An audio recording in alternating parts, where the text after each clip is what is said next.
and a tip behind him. That's going to be a spin from Goodell. Maybe no, he catches it. How in the world did he catch that?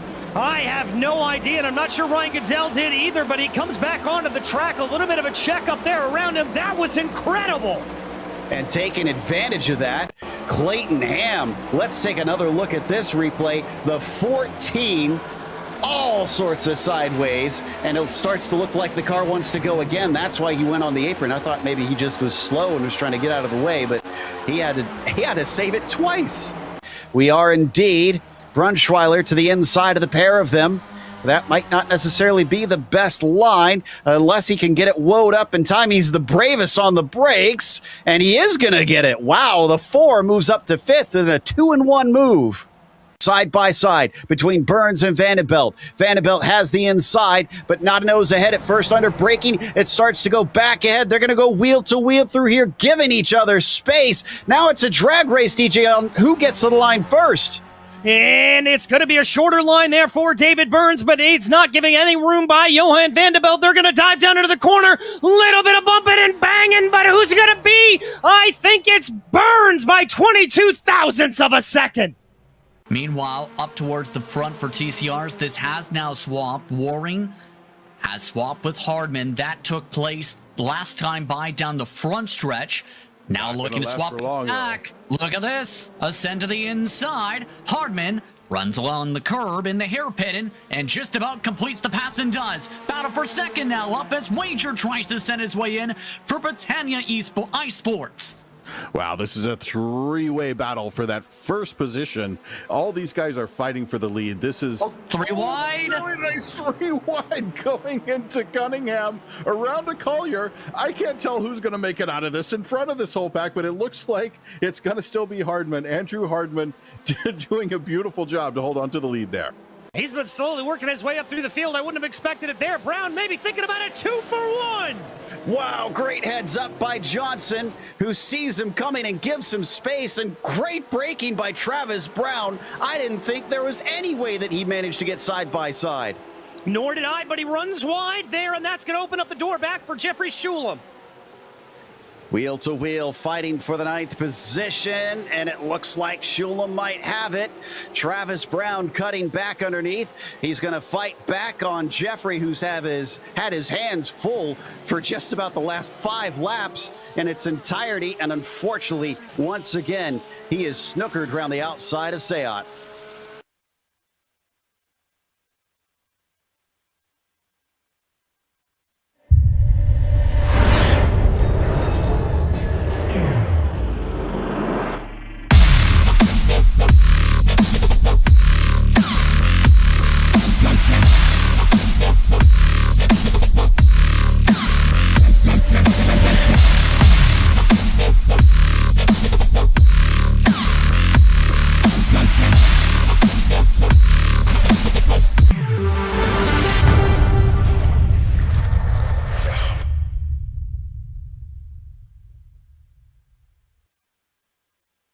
Hey there, I'm Nicholas Dubois, co-founder of Advanced SimRacing. We are a Canadian company. So what we did here today is for a real petrol head. He's really passionate about cars, as you can see behind me. We did a turnkey solution for him based on his needs. We try to gather as much information as we can on our client. And like we did today, we install a D-Box system. We install ultra-wide cube control steering wheel. We try to provide the best quality for your budget. So let's say if you want a budget of 10 grand, we're gonna give you something that's the best for 10 grand. If you want 20 grand, then we always try to stay within your boundaries. We do try to make it as easy as possible. So the client, once we install everything, it's pretty much gonna be a turnkey. So he's gonna press start on his computer, and right after, we'll try to explain everything, how it goes, how it works, and then he's ready to go. Our aluminum is from USA, treated in Canada, cut in Canada. So we do sand all our aluminum piece just to make sure the powder coat sticks to it. And that's one of the reasons why we use powder coat, is to make sure you have the best aluminum finish in the industry. And our quality is beyond what you can get with any other competitors right now. We are really, really passionate about all the gear, all the cockpits, all the sim hardware, and that's why we want to create something that's really going to reflect our passion into our product. Come visit us at advancedsimracing.com. You can always reach us if you have any questions. You can call us, you can text us, you can go on Facebook, like our page, ask us questions over there, and we'll make sure to answer every questions there is. We are very passionate about what we do, and we try to make it as easier for you to go into the sim racing world, because there's a lot of gear, there's a lot of options, but let us guide you through your process, and let's hope you'll be an Advanced Sim Racing customer.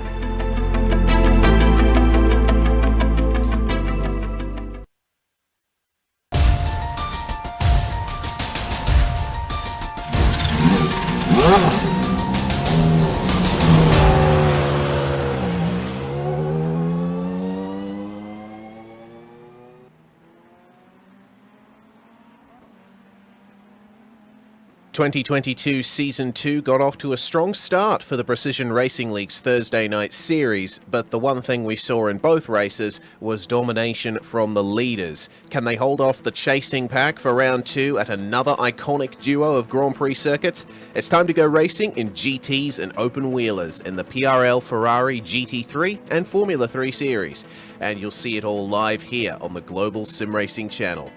Hi, I'm Reese Gardner, and with me in the booth is Adam Lindgren. Behind the scenes is our director, Joe Peak, and he's using cameras provided by Dougie Beard.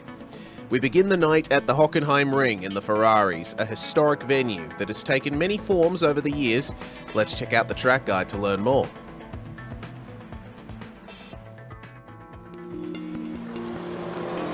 Welcome to Hockenheim.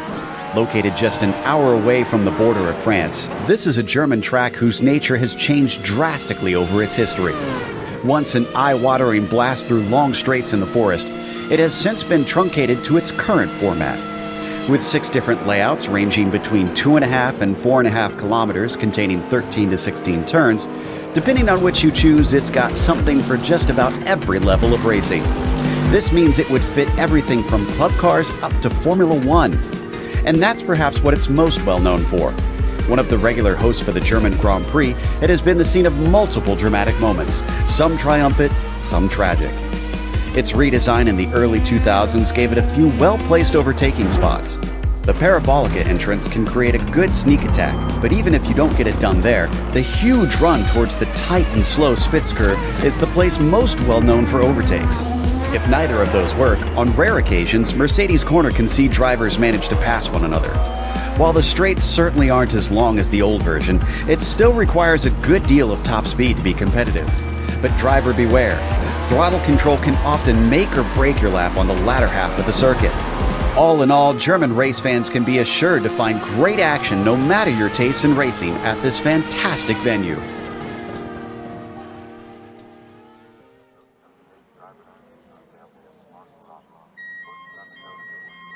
It's a brilliant circuit here, Adam. Changed in 2002, but I certainly remember the furor over the changes to the layout of the Hockenheim Ring, but I have to say, this modern layout is pretty good for racing, as we've seen plenty of times before. Yeah, absolutely. The Hockenheim Ring, Baden-Württemberg, is one of the newest paved road courses to grace the iRacing service. With its 16 turns spanning 2.84 miles or 4.57 kilometers, this circuit is fast-paced and full of technical challenges.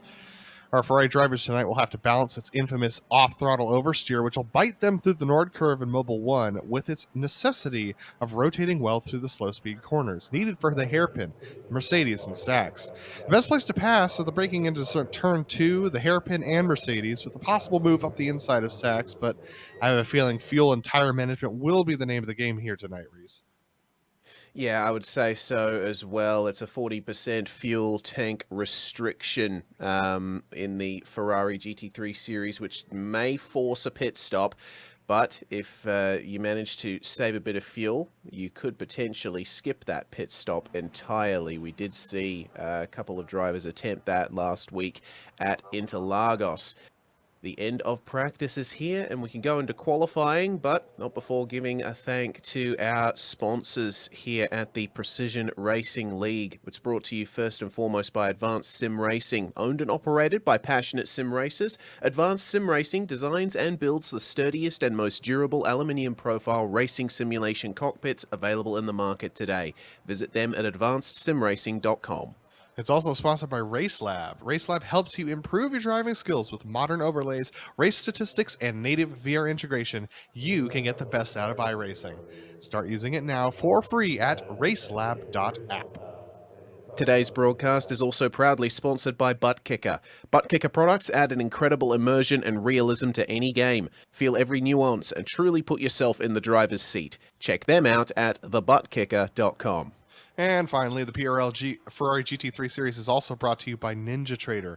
Ready to compete against the financial markets? Supporting over 60,000 users across the globe, NinjaTrader provides award-winning trading software and brokerage services. NinjaTrader is always free to use for advanced charting, backtesting, and trade simulation. Visit NinjaTrader.com to get started with a risk-free trading simulator and start tracking your performance. Well, as the drivers head out on their outlaps here in qualifying, let's check out the drivers' standings in the Ferrari GT3 Series. Eric Luke is the one on top at the moment with 37 points thanks to the victory at Interlagos. Alec Bergstrom was doing very well in second as well. Have to say, though, Charles Sumner, an excellent job there in 5th place. He's usually an oval racing guy. We see him largely in PRL's Oval Series, but his road racing game, Adam, has really upped, and the fact that he was able to hold on for that P5 at Interlagos really showing that he can challenge in this series. Yeah, absolutely. And for the teams, that win puts Clown Valve Racing up at the top with 57 points over Eagle Vision Racing, only 11 points back. Car Ramrod's only 5 points back of that in 3rd position on that after the first round, with 3 points back to Viking Hot Rod Racing, and then another 3 points back to F Fred. So it's still tight up there, but 57 points. That's a pretty good haul for Clown Valve.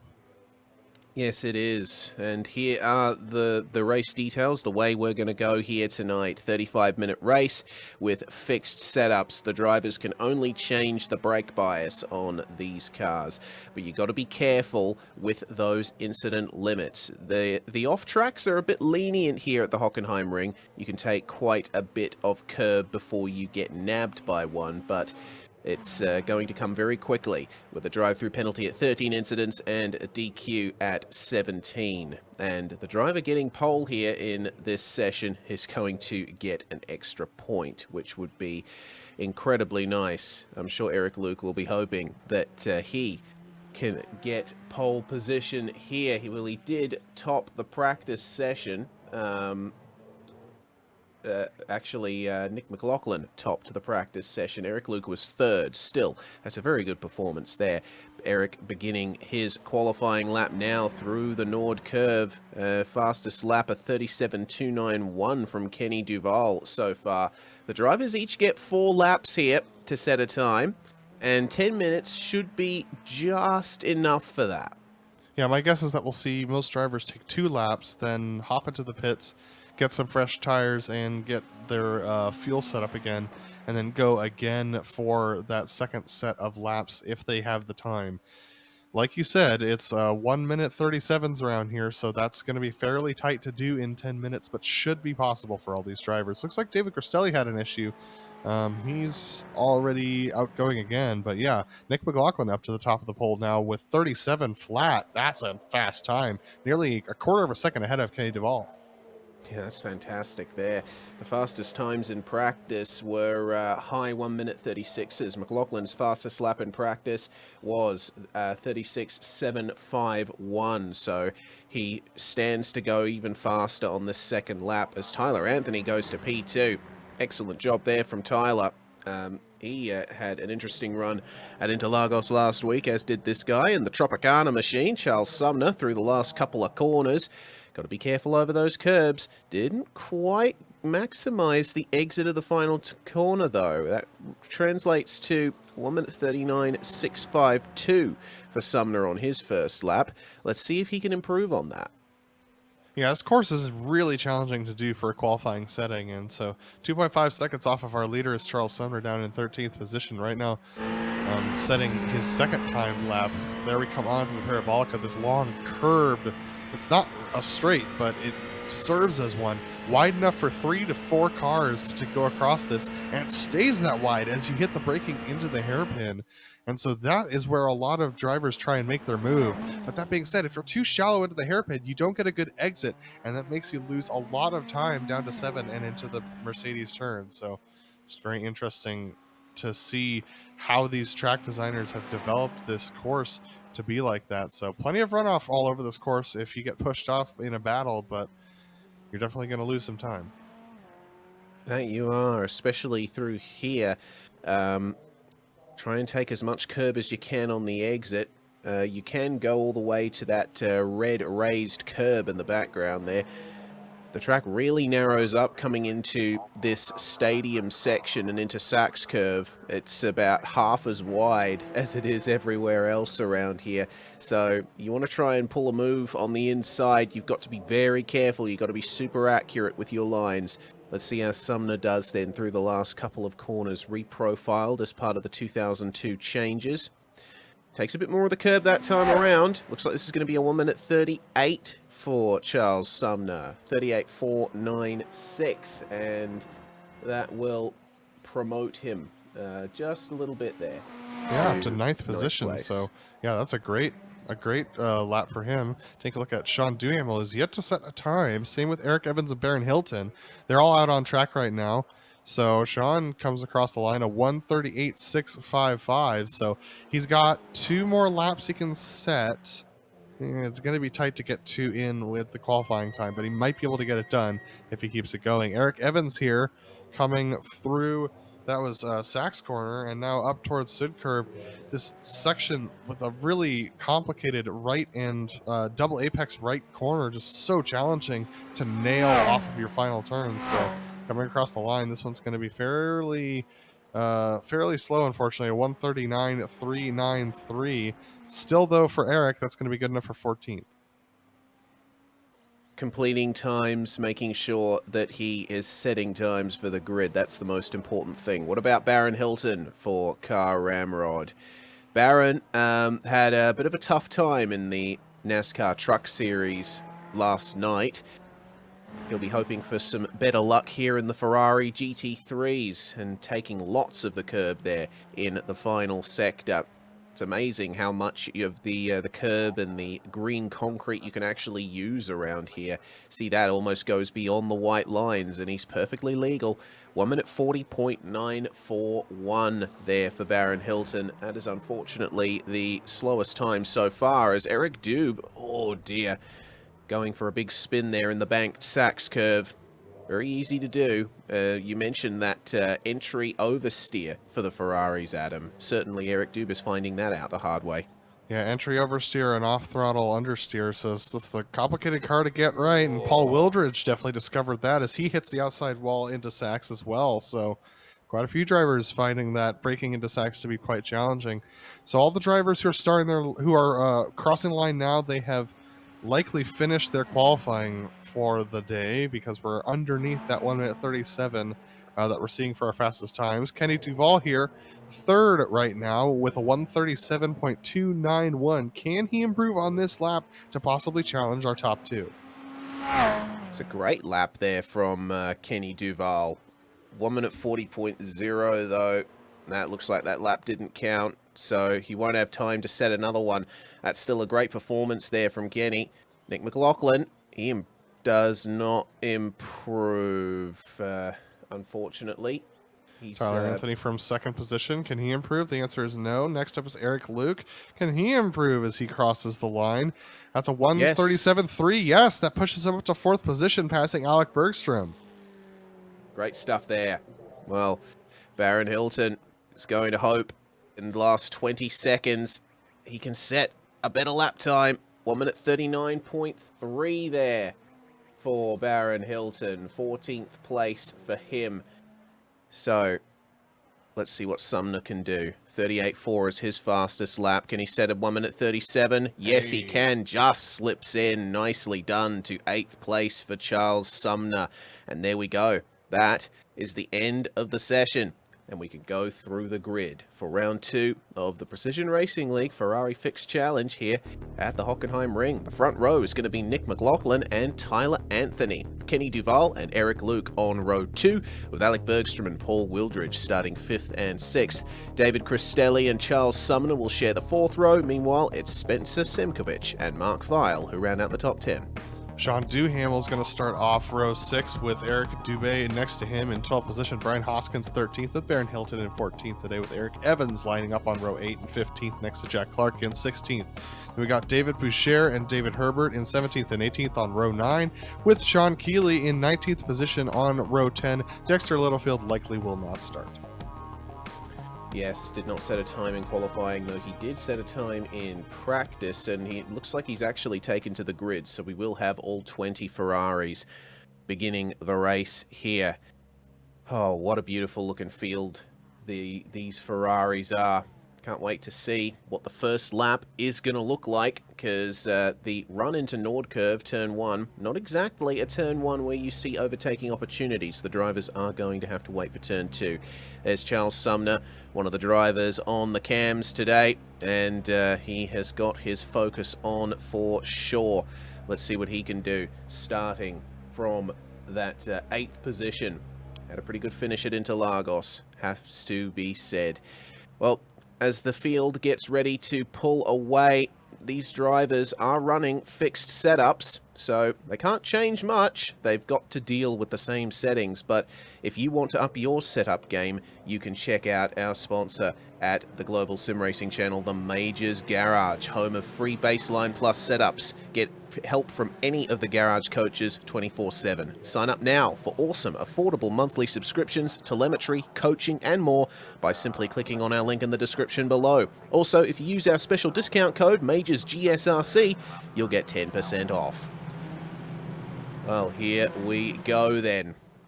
Rolling start, double file behind the iRacing pace car, the Porsche 911. What can Eric Luke do here? Eric is the one with the advantage in 4th place, but the field going off to a very early start there in the top 2. We are green at Hockenheim, and already Tyler Anthony challenging Nick McLaughlin. The top 2 got a massive jump on everyone there. Yeah, everyone else waited. I'm not sure why. I'll have to check the rulebook to see whether or not they're supposed to wait till the green flag flew. But Nick absolutely took off, and he's been the one talking on race control, so I'm assuming he knows the rules. So he's off to a great start right now. The battle's actually back down in 10th because everyone's strung up because of that restart. Well, okay. Things getting a little bit interesting already on lap 1 here, but they're mostly single file as they run down the back stretch. Doesn't look like the best run out of turn 3 for Sean Duhamel. You'll see him come into shot very shortly, side by side with Baron Hilton further back in the field. And that could be a move for Baron at the hairpin. The top 2 stay in line, but the rest of the field just gradually making their way through the hairpin. There's such a slow corner, such a tight corner for this track. I remember the first time I saw the map for the current layout of the Hockenheim Ring, really surprised me how tight some of the corners here are. Still battling here between Hilton and Duhamel. Looks like Duhamel is going to take that position, and Hilton losing out a little bit to Brian Hoskins. Let's see what Hoskins can do round the outside. Goodness me, that is an excellent run, and he is going to get that done by the time they get to the stadium section. Yeah, it's a lot of trust right there in Hilton for Hoskins to go around the outside there, because I've seen a lot of drivers run wide through that corner. That could have been contact between the two of them, but Hoskins up to 13th, Hilton down to 14th position, so Hilton losing 2 positions on lap 1. Goodness me. I tell you what, Nick McLaughlin having a very good race here. He didn't have the best of luck at Interlagos. Remember, he is all the way down in 12th in the standings. Coming out of round 1 as that's a spinner in turn 1. Oh my goodness. The number 63 machine. This is exactly what I was talking about, Reese.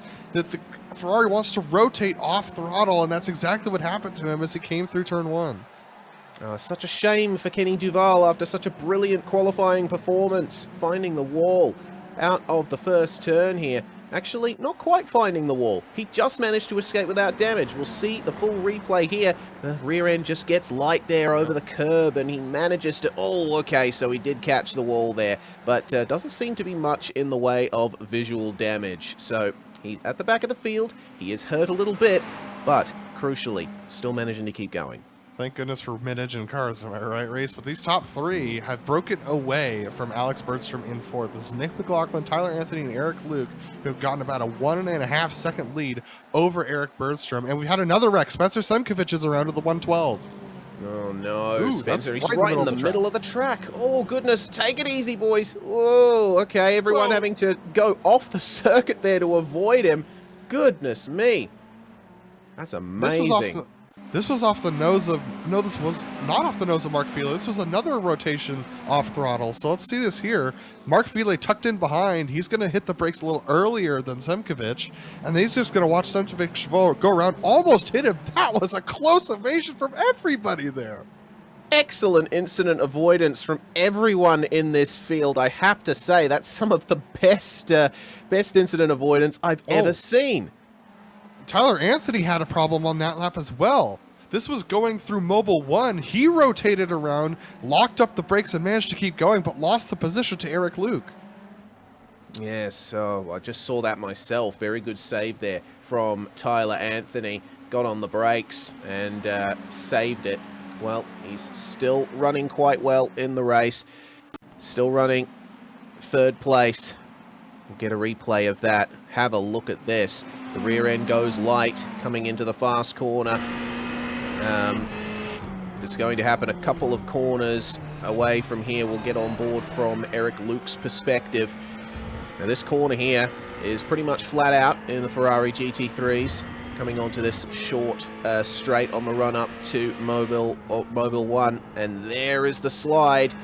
Oh, but he saves it, and Eric Luke dips to the inside, takes second place. That was a good move from Luke to hit the brakes a little bit harder and run up on that inside curbing to make sure that Tyler did not slide into him if he let off the brakes and got those rear wheels spinning. So good move from Eric Luke to keep his race alive, and he's actually holding on to the back of Nick McLaughlin quite well. But Tyler Anthony, those tires are hot, and he's under the clutches of Alec Bergstrom now in fourth. And tyres won't be changed at the pit stop. The tyres on these GT3 cars can usually last about an hour, so he's going to have to drive carefully as Eric Luke sets the fastest lap there in second place in his pursuit of the leader Nick McLaughlin. But it is 1-2 for the Clough team. They are running incredibly well right now. This is, so far, the perfect result for them.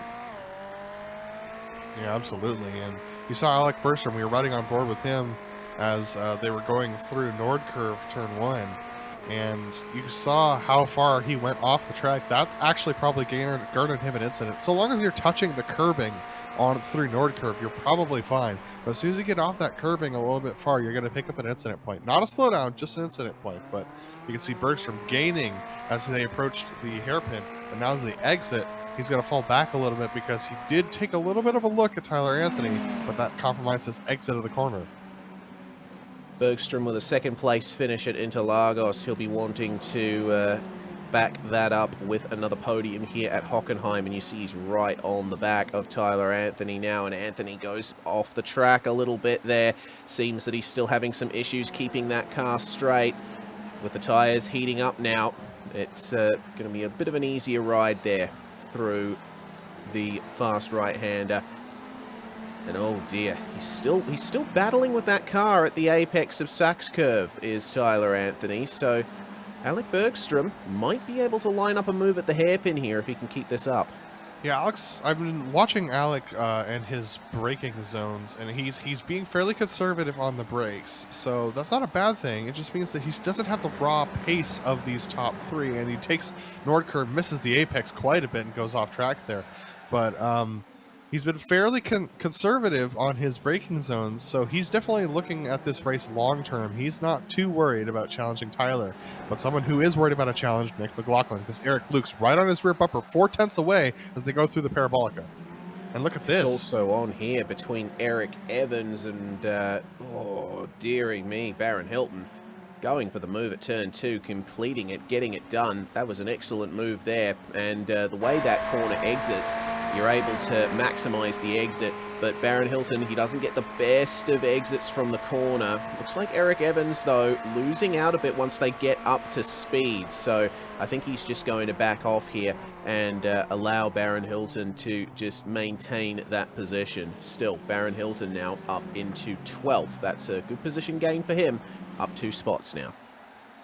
Yeah, absolutely. Here are our leaders, Nick McLaughlin and Eric Luke, 2 teammates who are going to be battling one another as well. Eric only about 5/10ths back, but if he doesn't make a pass on his teammates soon, I mean, I know he's faster. I've seen his pace over the last couple of laps. If he doesn't make the pass soon, Tyler's going to be right at the back of them, and he's bringing with him Alec Bergstrom, Paul Wildridge as well. David Cristelli's also closed the gap a little bit, so this could be a 6-car battle for the lead if they don't sort something out here at the front. It's been a remarkably clean start to this race. Interlagos saw many incidents throughout the field in the first few laps, but the majority of the drivers have managed to keep it together, and this is the closest the lead has been so far this season. Look at that. They're all in the same shot there, the top 4. Let's see then what Eric Luke can do to overcome his teammate Nick McLaughlin. Yeah, the draft is pretty significant around here, but that being said, this is a GT3 machine. I can report that Dexter Littlefield had his own self-spin coming through Mobile 1. He's back running again, but that was his single car incident. Eric Luke not close enough on Nick McLaughlin. Do you think he's thinking about fuel already, Reese? He might be, potentially. The fuel tank is restricted to 40%, and that should force a pit stop in normal conditions. But with the long straights here and slipstreaming being the order of the day, a lot of potential for fuel saving coming into those braking zones. He might be looking for a bit of an ace in the hole here, but the top 3 is closer than it's ever been. Have a look, Tyler Anthony. He is on an absolute mission here. Anthony was the fastest car on track last lap. 1 minute 37.822 versus 1 minute 38.2s for the top 2 cars. But the fastest lap of the race is still held by Eric Luke. The top 2 are running those low 138s. Everyone behind them, back to 6th place David Cristelli, are running high 37s. So these top 2 have got to get going, and it looks like they have. They just turned in 137.9s to Tyler Anthony's 137 and Alec Bergstrom's 137.7. So we're going to take a look at a replay here. Let's see what happens. Yes. Something's gone wrong again for Dexter Littlefield. This is coming into the stadium section. Was this entry oversteer? No, but he did catch the grass on the inside, and unfortunately that difference in grip spinning the car around. Kept it out of the wall, though. Good to see. Yeah, decided to give a little bit of a show to those folks in the nice suites up there in the Mercedes arena, but unfortunately, that puts him 28 seconds behind his nearest competitor, Sean Keeley, and he's only 36 seconds ahead of Nick McLaughlin in the lead as well. So he will be the only traffic these guys face probably this race, but look how close it is between Eric Luke and McLaughlin. Here's hoping that they're having some discussions about possibly getting Eric past that, because Tyler's coming. Indeed. Eric Luke has the form this season so far. Took the win at Interlagos by quite some margin. Sorry, Reese. Spencer Semkovich absolutely sent it deep into the hairpin and almost ran into the back of David Bescher. He managed to juke left at the hairpin, which is a right-hand corner, and avoid it. But let's take a look at this replay. Oh yeah, this is very close. Look at this. Bit too deep, and just sides between the 2 cars. Oh goodness, that would have been that would have given a heck of a fright to David Boucher. Here's the onboard. Have a look at this from David Hebert. Oh, goodness me. I mean, I know he saw him coming in the mirrors, but still, at some point you got to turn in. You got to pray that Spencer's not there. That was good driving from Spencer to avoid an incident. Good driving from the other guys to give him the room to not have an accident, I should say.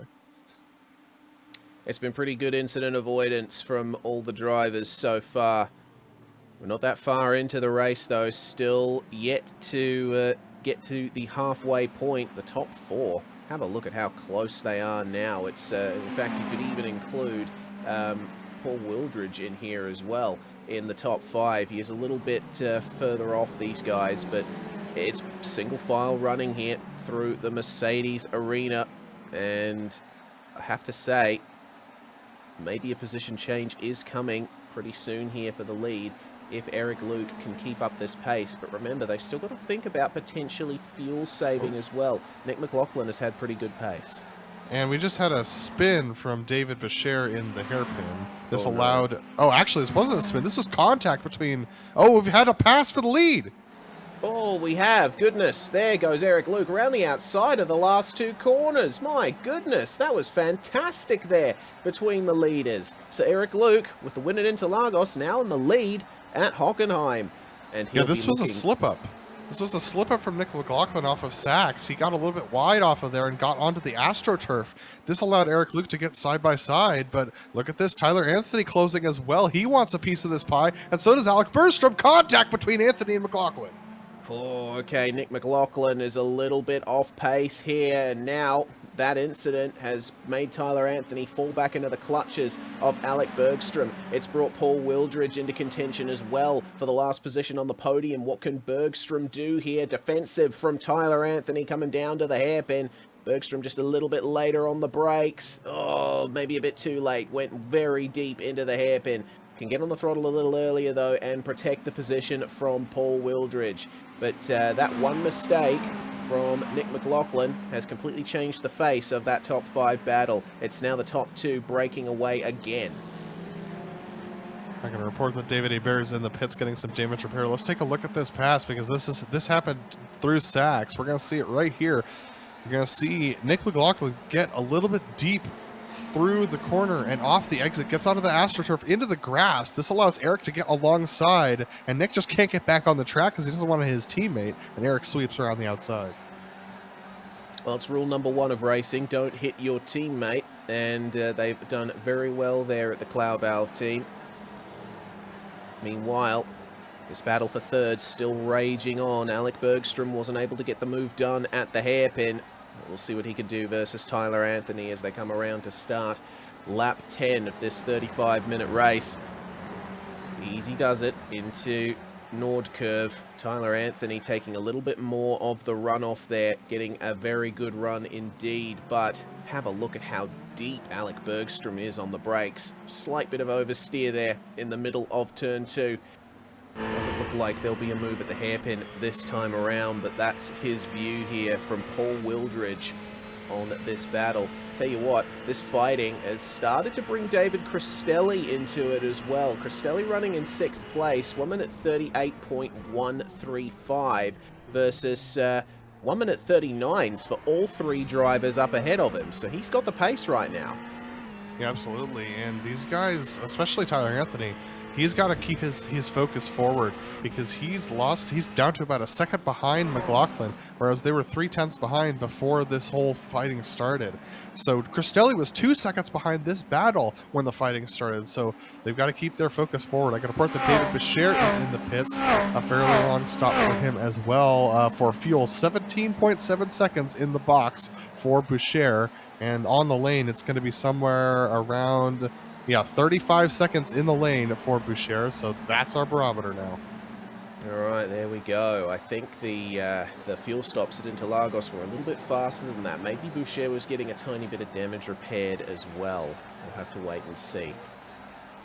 But the fighting continues here for the podium position. Bergstrom looking very strong in the final sector of the track. What does Tyler Anthony do here? Coming out of Nord Curve. Well, looks pretty much the same there between the 2 drivers. Got to take care now. Coming into this second corner here, a little bit wide on the exit there from Tyler Anthony, but he did carry a bit more speed through turn 2. That still translates into a good run here down the backstretch through the Parabolica. Now, Yeah, Tyler cannot take the shallow. He's got to take his own line. Otherwise, he's not going to have any speed on McLaughlin. He does cover off Bergstrom a little bit, but he needs to manage that exit speed and manage that rear tire temperature. He has done so, and now up to 0.6 behind Nick McLaughlin, so he is gaining. If he keeps his focus out his windshield and not looking in his mirrors, he'll have a good shot at catching up to Nick and possibly trying to attempt to pass. we look a bit further back to the battle for 12th place. Kenny Duval there in 13th, trying to make up places after his unfortunate spin in the Nord curve. Chasing down Baron Hilton here. Let's see what he can do coming into the Mercedes arena. And this particular corner here, right there, what Kenny Duval just did, that is almost enough to get you an off track at that section of the circuit. It's very strict in terms of track limits out of there. So that's why you've seen the drivers not really going all the way wide out of the left-hander. Yeah, absolutely. You got to be a little bit conservative out of that left-hander, so that's exactly why he's doing that. So, yeah, this battle continues to rage on. 4/10 of a second between them as they approach the start-finish line. And I think Alec Bergstrom has a good attempt on Tyler Anthony this time down the Parabolica. He's as close as he's been. He is indeed, and getting a slight bit of slipstream here. I don't think he's quite close enough to get the move done under brakes unless it's one heck of a dive bomb. But you see how strong he is under brakes there. Actually, maybe a little too optimistic there. Ran a little wide in the hairpin. Fortunately, so did Paul Wildridge, so Bergstrom will hold on to fourth still for now. Yeah, every time you go into the hairpin, you're thinking to yourself, if I late apex this thing, I'm gonna have so much speed. The issue is that it's such a tight turn, it's such a tight bend that if you try and late apex it, we had a pass. Yes, Wildridge. Around the outside goes Wildridge on Alec Bergstrom, and Bergstrom's going to have to yield before the next corner. Looked like a mistake in the Mercedes arena. Yeah, it absolutely was. So Wildridge just going wide through turn 8 gave the opportunity for Anthony. So let's take a look at this. Oh, Bergstrom was just way too late on the brakes. Wow, he's You're talking about him being optimistic. Yeah. Have a look at that. Fantastic move around the outside by Paul Wildridge. You can easily go side by side through that corner, and sometimes the outside line has the advantage. Yeah, and So what there this we has go. done, Reese, is it's really freed up Tyler Anthony to pursue Nick McLaughlin. Charles Sumner has come into the pits now, so one of our first drivers who has not had damage coming into the pits. So here he is in the box and in the lane. Misses his pit box by just a touch, but there he is pitting and boxing. You can see him breathing hard right there. We have a couple of other folks in. Sean Duhamel, Brian Hoskins as well following Charles in. Charles, 10.9 seconds. A nice quick stop for him. He's going to come out of the lane with 27.7 seconds in the lane. So a good stop for Charles. It's very competitive. Hopefully this will work out for him. Yes, he was in a bit of no man's land before he came into the pits. Hopefully this will work out for him well, and he'll be able to fight for positions a little further up. That is, if the drivers in front of him were not saving fuel and trying to make it. No pit stop in the race. Move for Kenny Duval on Baron Hilton for 9th place. Gets up the inside of the hairpin, and that was pretty well executed. But Hilton, with the outside run, gets a slightly better exit. They're going to go side by side through the kink, and this is always a bit of an ordeal for drivers. There goes Baron Hilton back up the inside. Very tight, though, and parks it on the apex. Prevents Kenny Duval from getting back by him. And then takes a very shallow line there through 10. Wow, Baron. What a wily driver. He absolutely parked it on the apex there. I don't think Kenny's happy about it. We've got all of our leaders in the lane here. And there was almost some drama between Paul Wildridge and Tyler look Anthony. at this. Close between Hilton and Duval. Duval's not happy about that parking on the apex as our leaders are in the pits. Hilton and Duval duking it out here, and Duval and both of them are going to come into the pits too. Oh, goodness me. So here we go. Let's see if there's any contact on the way into pit lane. Easy does it, guys. They managed to keep out of each other's hair. Oh, my goodness. Well. Tyler Anthony, a long stop. 18 yeah. seconds and counting. He got tires. Oh, that's interesting. You don't usually need tyres in this series. I don't think maybe the incident in the pit lane we can take another look at for the leaders, because it did result in a couple of extra changes of position once they got down to the pit speed limit. I just caught the end of it. I would like to see it again. I think it was potentially almost disaster for our top 5. But interesting to see that Tyler Anthony has taken tyres. Not too sure what the deal was there. Coming into the lane for the leaders there.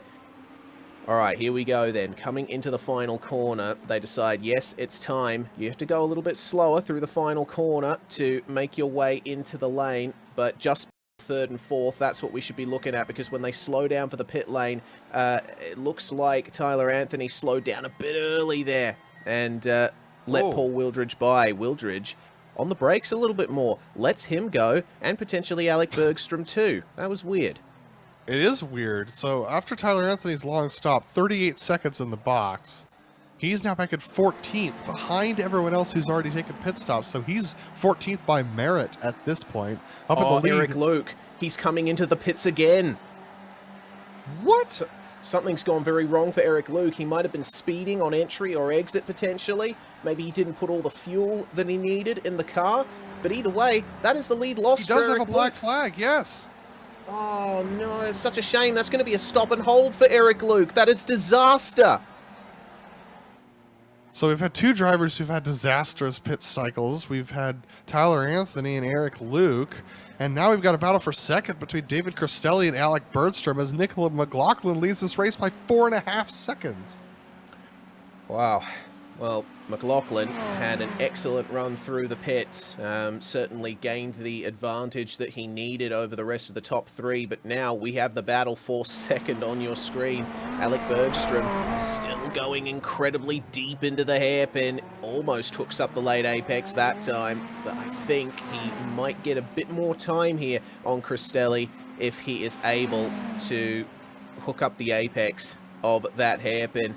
He's, I get the feeling he's a little bit frustrated now in his efforts to try and make his way past, but he has the potential. Reese, remember that David Cristelli came into the pits in 6th position and came out in 3rd, now 2nd, having inherited it from Nick, who had his issue. So Cristelli has absolutely every reason to try and defend this position because he won it on merit in the pit stops. Everyone else struggling with their pit stops, and Cristelli just nailing it. He was only 11.5 seconds in the pit lane, 11.5 seconds in his box, 27.5 in the pit lane. I mean, him nailing that pit stop has given him silver position right now. That it has. Excellent job from David Cristelli through the pit cycle, and he had a reasonably quick pit stop compared to everyone else in the top 5. 11.5 seconds stopped in the box for Cristelli versus 12.9 for Bergstrom, 13.4 for Wildridge. And Nick McLaughlin, actually, that's interesting.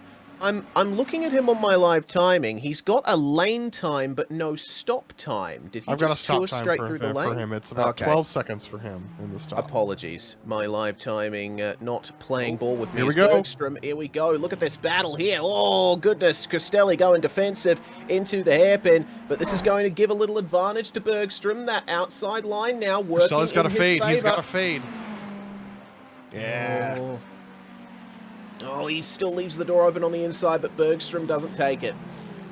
Yeah, that was a good move from Cristelli to fade a little bit as they went through turn 7 and to force Bergstrom out a little wide. Then he was able to go, and you could see Paul Wildridge absolutely clobbering the curves there on screen.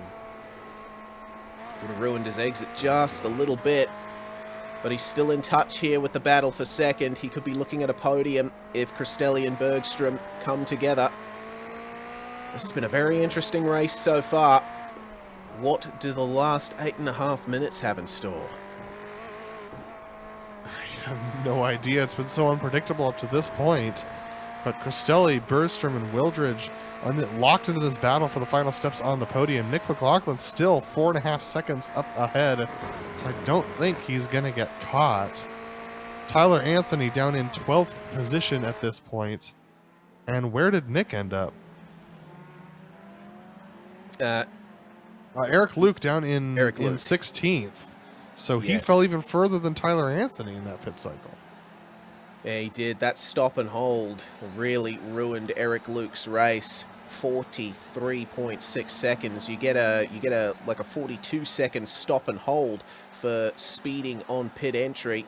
So very unfortunate for Eric Luke. He is not going to maintain his win record so far this season, but it's a long season, 10 rounds. Hopefully for him, he will be able to work out those foibles. Making his way through the Nord curve, but here is our leader, Nick McLaughlin. That's how far ahead he is, almost full lap now. But he's got quite the advantage, has Nick. He is able to keep himself in the lead, and he won't have to push too hard here in the last 7 minutes. He can just focus on hitting his marks, running reasonable times, and he should be able to take this win. And he's been given further advantage lap on lap thanks to this incredible battle between David Cristelli and Alec Bergstrom. And I tell you what, Paul Wildridge is starting to get ever closer to them. Have a look at this out of the final corner. Bergstrom all over the curbs there on the exit, and this could be a move into the hairpin unless he can line it up here on the run up to turn 2. No, not quite the best exit from Nord curve that time. Might be able to make up some time under brakes here. Once again, Bergstrom just goes right up to them towards the apex of the corner. Oof. Yeah, a little snap oversteer on the exit there for Bergstrom, so I don't think he's going to have the grunt in this GT3 machine to get past Cristelli. Cristelli, a stout defense after not having the ultimate pace to keep up with these guys at the beginning of the race. He has absolutely just been stout in his defense, doing exactly what he needs to do, focusing on those exits in order to keep himself in contention in this second position. All he needs to do is just fend off Bergstrom for a couple more laps. We have less than 6 minutes to go in this race. So that's going to be about 3 to 4 laps for these drivers. He's got a little bit more to do, but he just needs to hold off Bergstrom and hope that Bergstrom doesn't pull a surprise lunge on it. It's a good exit from Bergstrom out of the Mercedes arena, still in contention here. It's amazing how much curb they can use in this stadium section, clambering all over the curbs for Paul Wildridge. But Bergstrom trying his best to keep himself in contention here. Oh, slight look there. A bit more of a direct line into the second last corner. Doesn't look like it's worked out for him, though. It's those exits. That's where he's losing out. Absolutely. Bergstrom's going to take his line, and he's going to, Cristelli's going to take his line. He's going to make Bergstrom work for it. Bergstrom way offline there through Nord curve. That'll definitely be an incident point for him. Bergstrom very close here, but he's taking this corner shallow. If he was to take the corner a little bit wider and try and outbrake Cristelli into the corner on the outside so that he could late apex and get a good launch down the Parabolica, he might have a shot at Cristelli down into the hairpin. Yeah, Bergstrom might try it this time. Let's see what happens. Cristelli going to the middle of the track. Is Bergstrom going to dive to the inside? He decides not to, and Cristelli fades back to the outside before the braking zone. Wily move. Yes, indeed. That was a little borderline there, but it was only a single change of line into the braking zone. He should be okay with that. Oh, time is rapidly running out here for Alec Bergstrom. Such a close battle this has been. Cristelli went a little bit deep there into the Mercedes arena, but still holds on. What can happen in the final sector, this very twisty section of circuit that was built in the late 1960s. Interesting stuff about the Hockenheim ring. Actually opened as a public road circuit. There was a big triangle of public roads between Hockenheim and a few other villages in the Baden-Württemberg area. But gradually it's become more of a purpose-built racetrack over the years, and certainly has shown that with the 2002 changes to the current layout. Bergstrom right on the back now of David Cristelli. This is the closest they've been coming into turn 1, but Cristelli, much braver through the Nord curve, manages to get back on the circuit before triggering the slowdown. He absolutely stomped it over the inside curb of Nordkurv. He knew that Bergstrom had a run, and he wasn't going to let Bergstrom get that advantage. So Bergstrom way too far back to make a move into the hairpin this time. He actually lost most of the gap he had on Wildridge as well with his cautiousness through Nordkurv. So, oh my goodness. Oh my goodness, indeed. Let's see what happens in the hairpin then. Once again, Bergstrom rounding him up here. He likes going a bit wide of the apex, does Alec Bergstrom. In a tight corner like that, sometimes running a bit wide of the apex, maintaining a bit more speed in the middle of the corner can translate into an advantage, but David Cristelli has been hitting his marks perfectly over the course of this race, and Bergstrom, well, he's going to have to pull one heck of a move if he doesn't manage to get by him soon. Yeah, just a little tiny slip up there through the apex of Mercedes from Cristelli. Alec Bergstrom trying to capitalize on it. Couldn't quite get close enough. He's got to close another 2/10 before he's going to have an opportunity on Cristelli. So this for second position, and Paul Wildridge just really struggling to keep up with these two. Bergstrom really likes taking a shallow entry into Sudkurv. It hasn't worked out for him as far as keeping pace with Cristelli, but this time it does, right on the back bumper of Cristelli. Let's see how they take Nordkurv here. Both of them hard on the brakes. Bergstrom way harder on the brakes than Cristelli. Cristelli with a lot more pace, and Cristelli's out and gone. Nordkurv has been perhaps David Cristelli's best section of the circuit. He's been able to carry so much more speed through there than Alec Bergstrom, and I think that's the main reason Bergstrom hasn't been able to get by him, just losing that little bit of extra time and not being able to make it all back up by the time they get to Nordkurv again. Here we go then, down to the hairpin. What does Bergstrom do? Very late on the brakes, almost up to the bumper now of David Cristelli. Half a car width wide of the apex and goes over the curb on the exit too. Unfortunately, that's cost him a bit of extra time. Yeah, he's got to take that strategy when they come up to the turn 2 of this course. I think he's going to have one more shot to do it. We're approaching the white flag lap this time for Nick McLaughlin. Yeah, McLaughlin was able to keep his lap times consistent and get an extra lap there thanks to the pace that he has shown.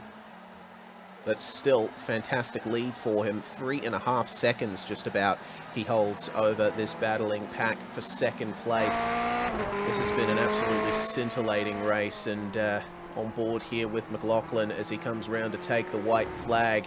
Have a look at how smooth and how consistent he's been. And oh, David Cristelli, he's jumping into the pits. What has gone on from there? Is he short on Black fuel? Flag? Short on fuel? Incident limit? No black flags, so this is short on fuel. Oh, it's such a shame for David Cristelli. Remember, you highlighted earlier, Adam, he had that fantastic pit stop. Looked like he just didn't get enough fuel in the car. There's been a position change, meanwhile, between Mark Fillet and Charles Sumner. What happened to Charles here? Oh, that's interesting. Wonder what that was for. I don't know. Maybe Charles is short too. But he's still running at full pace. Mark Fillet is fairly... he's still going as well, but Paul Wildridge now looking at second place is a possibility, but he's got a lot of work to do and half a lap to do it. Cristelli put tyres on in that pit stop that he made. What? That has cost him so much time. He must have accidentally left tyres checked. That's unfortunate. So he's going to come out ahead of Eric Luke, unfortunately. Big dramas for many of the drivers here today, but the opposite of big drama for Nick McLaughlin. Yes, he did have that slight incident out of Sachs curve earlier, which lost him the lead, but thanks to all of the happenings out on the circuit, he is going to come home for a very well-deserved victory. Alec Bergstrom still holding off Paul Wildridge, meanwhile. Doesn't look like there's going to be any change there for second. So, final couple of corners then for Nick McLaughlin. What an excellent drive. Pole position, leading most of the way. Took a bit of advantage of his teammate making a mistake, but McLaughlin is going to take maximum points from round 2. Excellent job there. Yeah, with Bergstrom and Wildridge finishing second and third. Mark File coming home in 4th position, well, possibly. 13 seconds back is a ways, and he does come home in 4th position. Charles Sumner runs out of fuel on the last And he's going to lose 5th position to Eric Dubé and Brian Hoskins, so he's going to come home in 7th. Oh, it's a shame there for Sumner, but I think he'll be happy with a position in the top 10. Still gained a position from where he started. Last few cars in the top 13 here. It's Baron Hilton, Eric Evans, and Spencer Semkovic crossing the line in order. Good stuff there from them.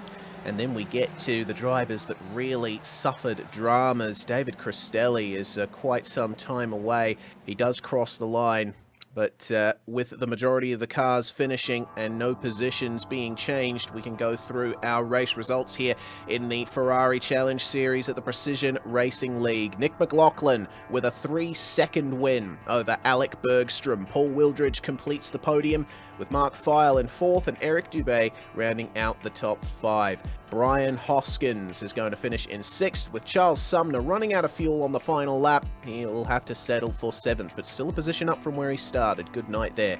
Sean Duhamel is going to finish in 8th, up 3 places. Kenny Duval, after an excellent qualifying performance, unfortunately suffering a spin, has to settle for 9th. And the same goes for Tyler Anthony, who did not have the best of runs there. 2nd place on the grid and 10th place at the checkered flag. Baron Hilton comes home in 11th position after getting up 14th, so falling 3 spots, and Eric Evans as well, 3 spots back from 15th to 12th. Spencer Semkovic does also falls a little bit further back as well from his 9th place starting position down to 13th position. But the big story is Eric Luke. You know, he had that win last week and looked like he had the pace to win it again today, but a speeding penalty on exit or on entry gave him a stop and hold for 40 seconds, so he comes home in the 14th position. Jack Clark in 15th, Sean Keeley 16th, 17th, David Cristelli, unfortunately, after he had to come in for pit stop for fuel and tires. And then our drivers who had real issues, David Boucher, Dexter Littlefield, and David Hebert. Yeah, David Hebert was not able to make it to the full end of the race there. Very unfortunate. We'll go quickly now to our driver interviews. It looks like our race winner, Nick McLaughlin, is in the interview box and joins us now. Nick, congratulations on the victory. Looked like quite the battle for the lead there after taking pole position. Hey guys, thank you. It was not too bad. It's heartbreak for my teammate there. I think he had the race in the bag, and I would have been happy with a 1-2 for Chloe Valve, but I'll take the win. It feels good, and it's a good jump start to the season. Definitely is, especially after the first round at Interlagos. So Hockenheim, certainly a fantastic circuit for racing. What are your thoughts on it in the Ferrari GT3? I actually quite enjoy this circuit. The Ferrari feels really balanced around here.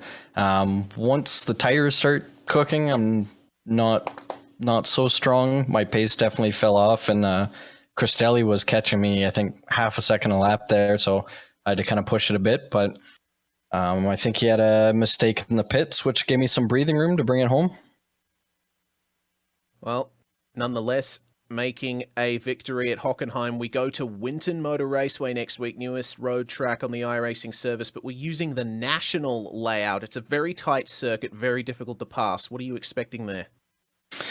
Sounds like it's going to be a qualification type circuit. I don't have any knowledge of it, so it's going to be a tricky one for me. I really have to put the practice in this week to learn it.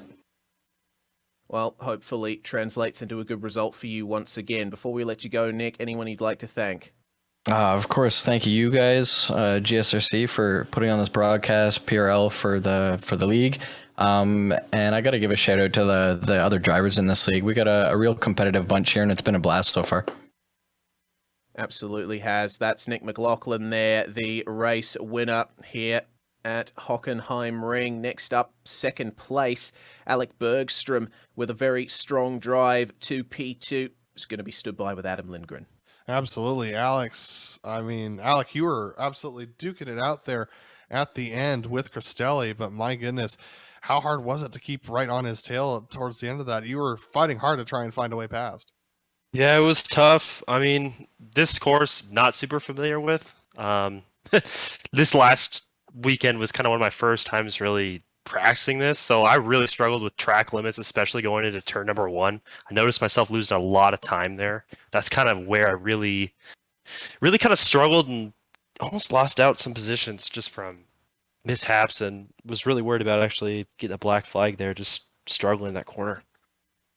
Yeah, absolutely. A very storied race throughout, but talk to me about the pit stops. It seems like those were kind of the make or break point of this race. Was it just hard to enter the pit lane at speed? It seemed like a lot of people were struggling. How'd you fare today? Yeah, I don't know what happened when I was going to the pit stop, but I noticed about 50 meters before the actual pit stop itself, everybody had slowed down, kind of had their pit limiter on. I was a little confused, but I think what it all kind of boils down to is just getting the fuel right. Last week, I overfueled my car by about 2 laps. I just kind of miscalculated. I didn't run enough simulations. So this week I made sure I was on top of it. I practiced pit stops because last week I just wasn't on top of it. And that's something I worked on this week to try to gain a position or two. Well, I like that being said, even with all the, possibly not having the best pit stop, you did come home in second position. So is there anyone you want to thank for your silver place today? I want to thank you guys for this live stream. It's so cool being a part of it. I mean, this is only my second season and my real first full season in this racing series. So it's really cool to be able to kind of watch that, and just want to thank you guys for putting this on. Well, thank you for watching, and thanks for racing as well. We'll talk to you later, Alec. That was Alec Bergstrom, who finished in P2 tonight. And it looks like Reese is caught up with Paul Wildridge, who finished in third. Indeed, it's the bronze for Paul Wildridge here. Paul, it was quite the interesting race. You took great advantage with the battling ahead. Yeah, feel bad for Eric for getting a speeding penalty, and then Cristelli for running out of fuel. Not quite the way I wanted to get a third place, but hey, I'll take it. Yeah, you certainly will. Well, good result for you nonetheless there in third place. Certainly going to improve your place in the standings. What are you thinking about Winton next week? It's a bit of a Monaco-type circuit. To be honest, I have never seen it. I haven't even ran any laps or own it yet. If I didn't do well today, I probably wouldn't even run it. But now that I've done well, I might have to go ahead and start practicing just to get ready. Well, it's still a fantastic podium finish for you this round. Who do you have to thank for it, Paul? First of all, you guys and PRL for putting on a great league. My teammates at Eagle Vision with Dave and Owen, and then just all the guys throughout PRL. The drivers are really good and clean and fun to race. That's Paul Wildridge there, third place. I got to say, as an Aussie, I'm rubbing my hands together in anticipation when these guys say that they're not familiar with Winton. They have no idea what they're in for, Adam. I'm looking forward to it next week, but we're going to go to F3s very shortly. We're going to go to a quick break here on the Global Sim Racing channel. When we come back, we will be at Monza in the Formula 3s.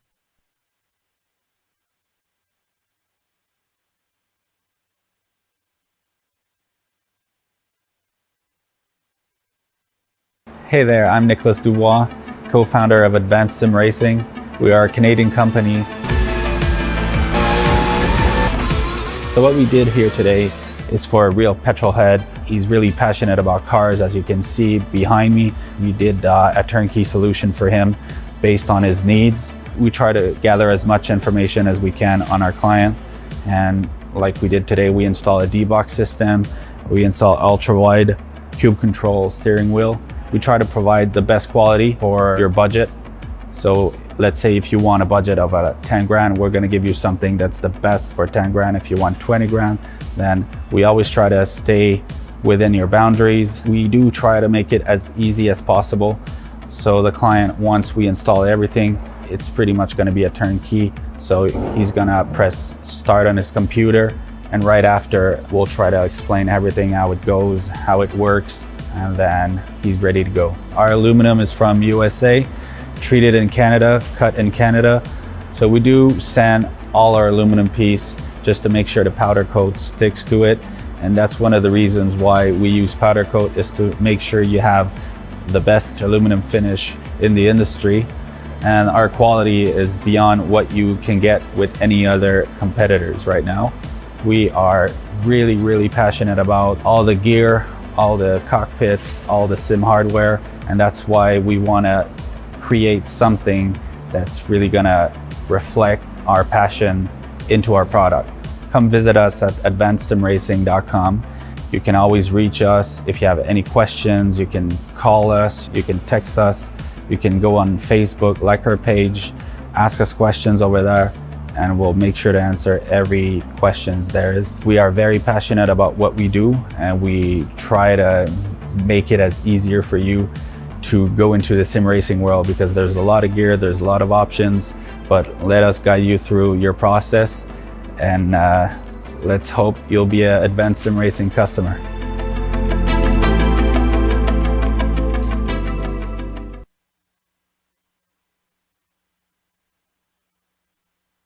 Well, that was an excellent race at Hockenheim in the Ferrari GT3s, but we move on now to Formula 3 at a brilliant circuit, the Autodromo Nazionale Monza in Italy. A legendary Formula 1 venue, been around for 100 years now. Plenty of history here. Let's check out the track guide to see why.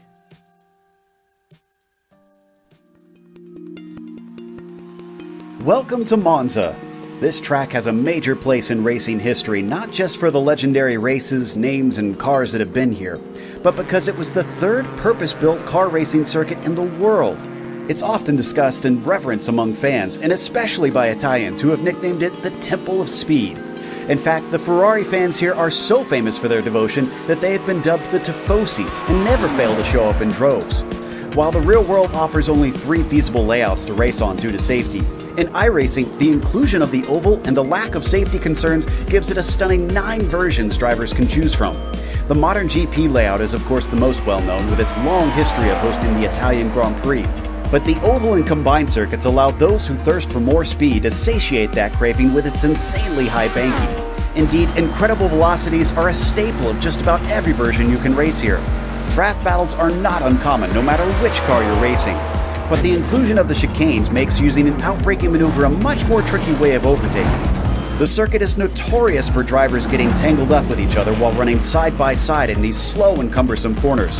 In fact, one of the greatest dangers for drivers is the first few laps when the field is still clumped together and attempting to navigate them 2 and 3 wide.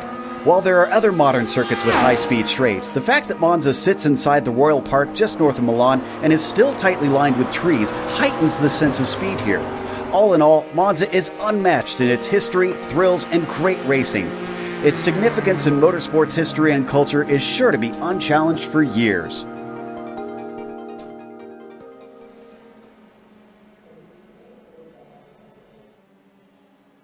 All right, Adam, we're here at Monza, and if you're a sim racer, you know what turn 1, lap 1 means. The drivers are going to have to be very careful into the Rettifilo chicane. Oh, absolutely. Monza is Italy's premier racing circuit, as we just saw, with 11 turns over 3.6 miles or 5.79 kilometers.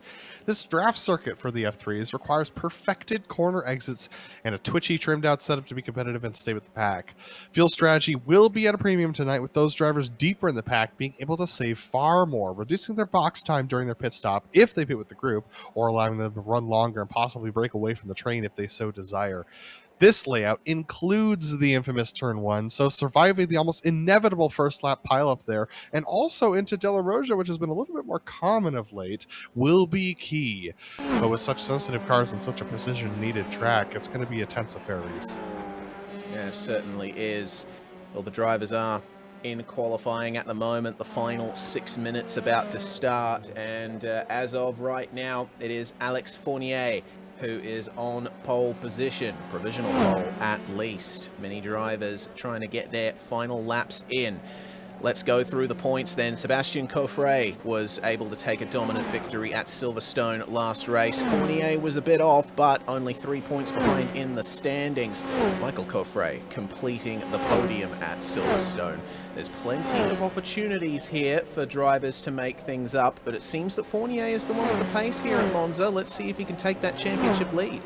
Absolutely, and for the AMs, Fernando Rodriguez up there, 35 points over Brett Thurman, Brad Miller 2 points back, and Gabriel Moreau, Brian Lowe rounding out your top 5. And speaking of Rodriguez, Fernando is the top driver in the qualifying right now in the AMs, so let's see whether he can do it again. Take a quick look at the team standings here with ProtoCharge SimSport 10 points in the lead. It's a tie for second between SDS Blue and SRT Esport. It's going to be interesting to see what those drivers can do in this round to try and get a little bit of separation between them. And of course, the race details. We're racing for 22 laps here at Monza. It's about as long as Silverstone, but those straights mean lap times are a bit quicker. So we're going to be having quite a bit of opportunities around this circuit. Open setups as opposed to fixed setups in the Ferraris, but everything else remains the same. Drive through at 13 incidents, DQ at 17, and you get those bonus points for pole, fastest lap, and 3 incidents or less.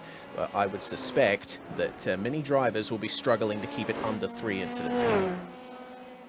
Yeah, absolutely. I think the big challenge is not just going to be the incidents that you get for going off track, but the new damage model and the sensitivity of the F3 to getting damage. We're taking a look at Alex Fournier right now, up in the lead of qualifying, currently drafting actually a little bit behind Sebastian Coffre. So decent driver to draft behind, currently 4th in qualifying, so good opportunities. But I've seen a lot of drivers struggling with Coffre on a fairly quick lap. Let's see whether or not he can improve just about 3 1/100ths of a second faster, and Fournier holding on to his position, but Michael Overbay only 1 100th behind. I mean, Reese, take a look at the standings.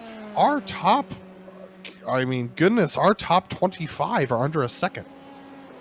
Yeah, much the same as what we saw at Silverstone. Fantastic consistency of pace throughout all of the field here.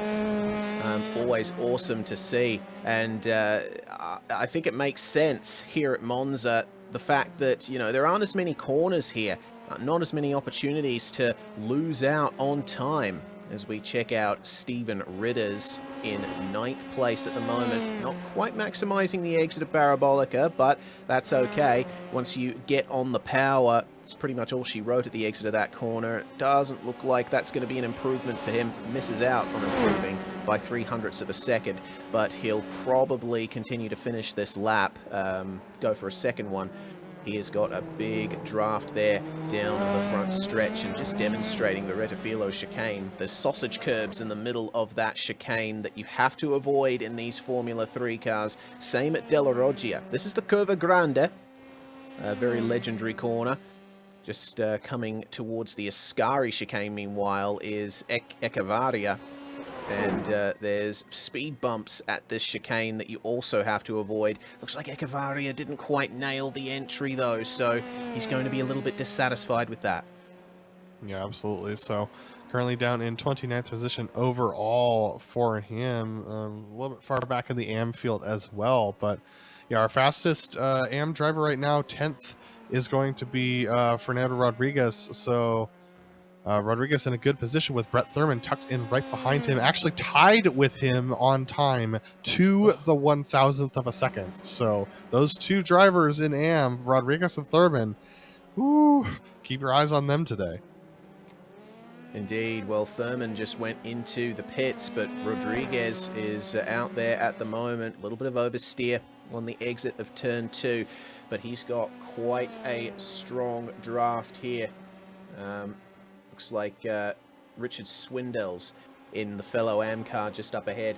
Rodriguez is giving quite a good draft, though, to Ho Yin Leung coming into the Della Roggia chicane, and you saw how high the curbs are there. You basically can't go on top of them at all. You see other categories racing here at Monza, and they'll be hopping over those curbs at the Della Roggia chicane, but not so in the Formula 3s. These cars very stiff. Yeah, Holin currently down in 18th position, unfortunately disqualified from last week's race, possibly due to incidents. So Rodriguez not getting that tow from Swindells anymore. Swindells is backing down. Rodriguez takes it too deep into Ascari. That's going to be an off track, and that'll end his lap. But can Ho Yin Leung get a better lap this time around? Let's see.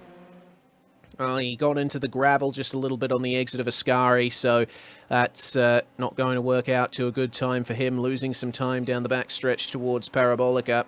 Don't know if he got an off track either. You can use all of the curb, all of the AstroTurf on the exit of Ascari, and oh dear, it's all gone wrong for Ho Lin Young. Oh dear.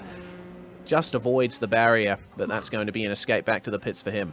Thank goodness our cameraman using Dougie's cams was backing behind the barrier there, because I was a little afraid he was going to get hit. But here's John Almanar, our AM driver, and currently down in 27th position with a 144.755. Fastest drivers on track doing a 143.594. And as I said before, the top 24 drivers under a second behind from our pole sitter, so very tight right now. So qualifying timer has officially ticked down. We are now in the closing moments of qualifying as these drivers finish out their laps. Can Stephen Ritters improve? No, he misses out by 0.06 of a second.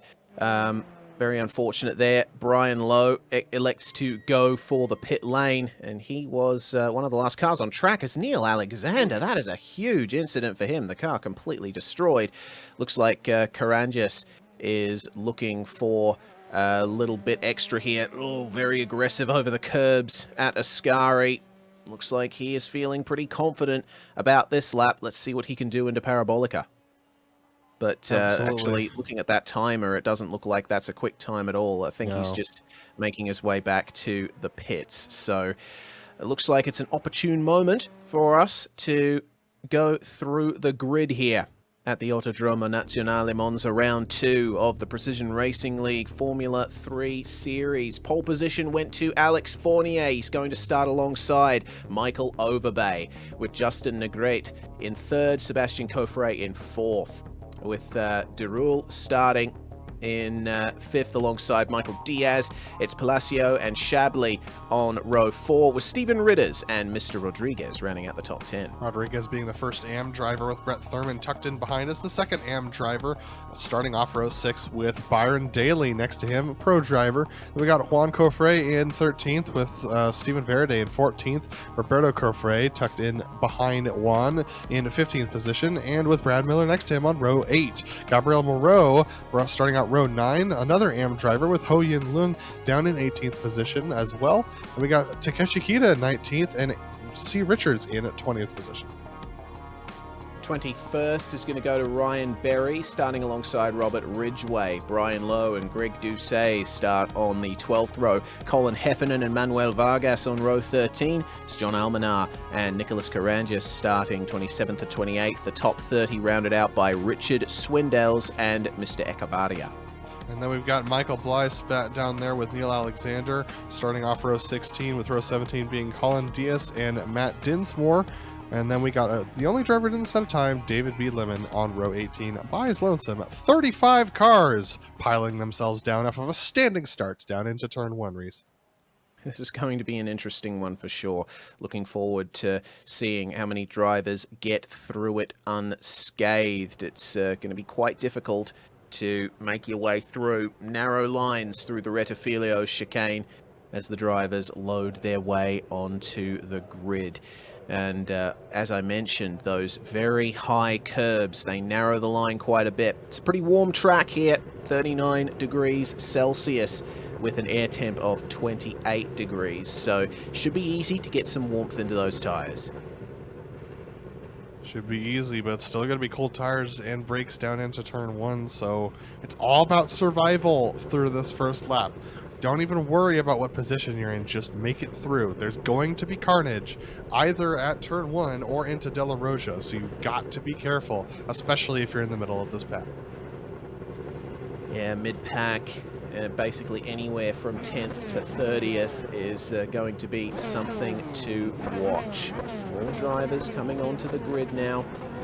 Looks like we only have 2 spots left to be taken up, now only 1.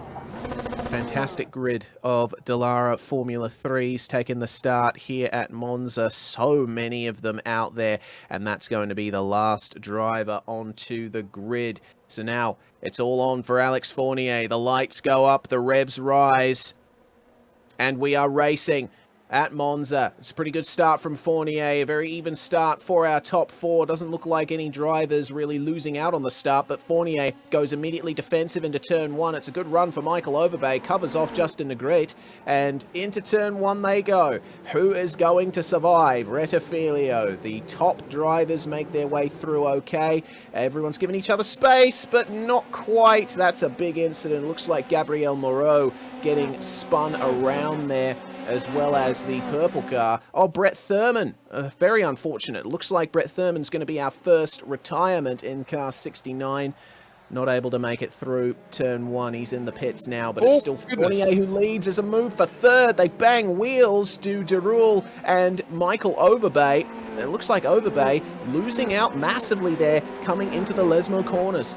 Absolutely lost out, but now trying to make the pass back on Julio Palacio. So very good move from him to try and make this back up. But there is Fournier leading this race over Negrete and Sebastian Coffre. So my goodness, still chaos going on in the background for 7th and 8th position between Palacio, Overbay, and Ritters.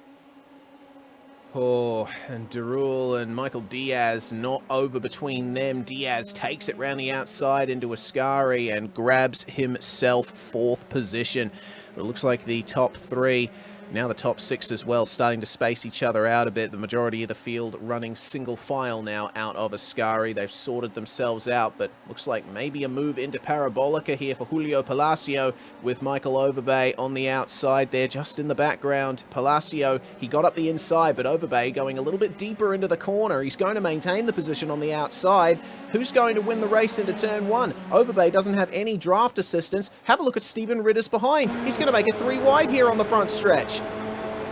3 wide they go into turn one. It's so close between all of these drivers. It's going to be tight for this 4th, 5th, and 6th position. Look how tight they are onto the pit lane exit. Still 3 wide they go into the turn. Who's going to bail out? It's going to have to be a squeeze there. And Michael Overbay losing 2 positions there and potentially a 3rd with Juan Cofre getting up the inside of him into Curva Grande. And that's going to sort things out there. Goodness me. Swindells, we're hearing deep into Ascari, a possible hardware issue. Thanks for that tip off there, Adam. We've already got 2 drivers into the pits, Ho Yin Lung and Colin Hefferman. Meanwhile, Thurman, Byron Daly, and Stephen Varady not doing well. That looks like Brian Lowe there at the... He's beached. Oh, no. Oh, he manages to get it going. Oh, don't no. Oh, but front right suspension damage. Front right suspension damage for Lowe. He's going to have a hard time getting that back. Yeah, he certainly is.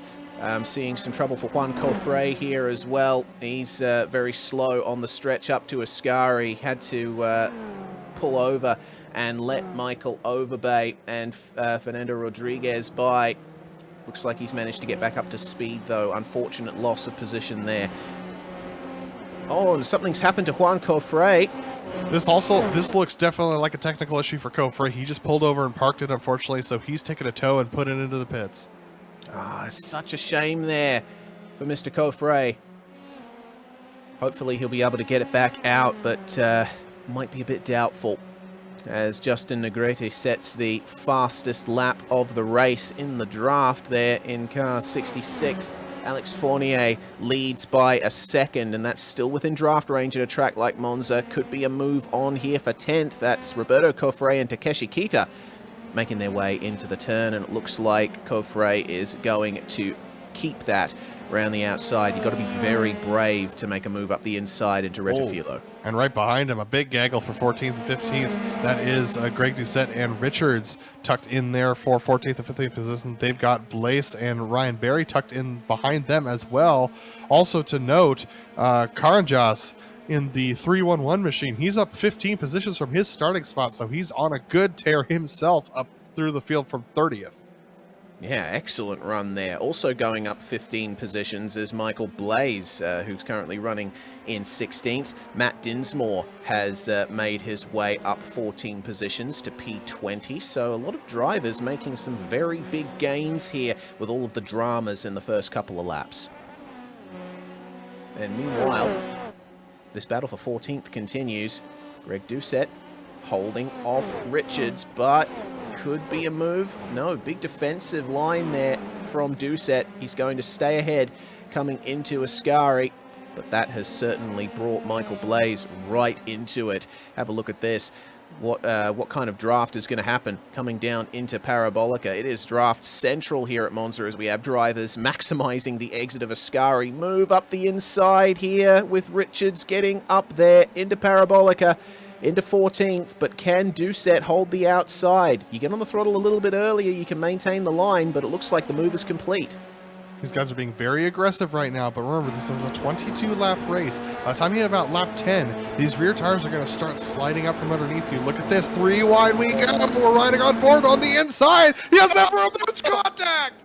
That is huge on the front stretch. Big incident avoidance needed. Oh my goodness, just banging wheels. Drivers overshooting the Redifilo chicane.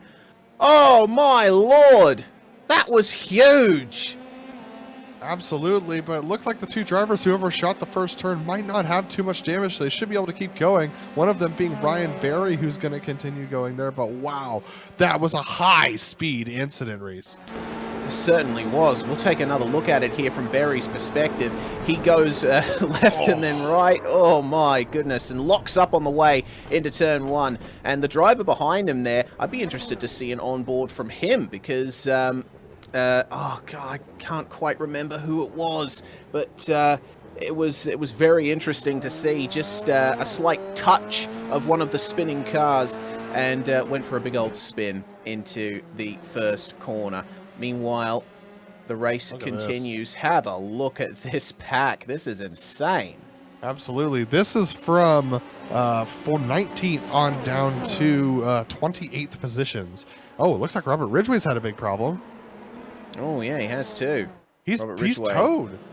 Oh. This was this contact? No, this was sliding on the inside. He was battling with Richards, and he just slid it on the inside mid-contact with the left wall of Ascari and tore his entire left side of the car off. Yeah, he did. It looked like a bit of an optimistic move going into Ascari, but that's very unfortunate for Ridgway. Meanwhile, the moves continue. It's 2x2 racing here. Goodness gracious. Dinsmore, Moreau, Berry, Alexander. We ride with Mr. Berry here. Coming down the front stretch. He'll try and protect the inside, but he's weaving to try and break the draft. Oh, big contact ahead of them. Huge wreck to the inside. Oh, and out onto the middle of the circuit, a damaged car. That's Dinsmore and Moreau who got together, the number 3 and 177 machines. Oh man, we'll take another look at it here. So Dinsmore was ahead on the way down the front stretch, but we'll see what happened here. Just moving over a little bit, and it looks like Dinsmore moved over to the left a little too soon. He wasn't quite clear of Moreau. You'll see it here. Contact between left front and right rear, and that is a massive incident there for Moreau. He will not be happy with that. So I know it's been a while, but just to update you on the front of the field, Fournier out to the lead by a second over Justin Negrete. And then we've got Sebastian Coffret 3 seconds behind. So it's the lead battles are starting to gap out just a little bit right now.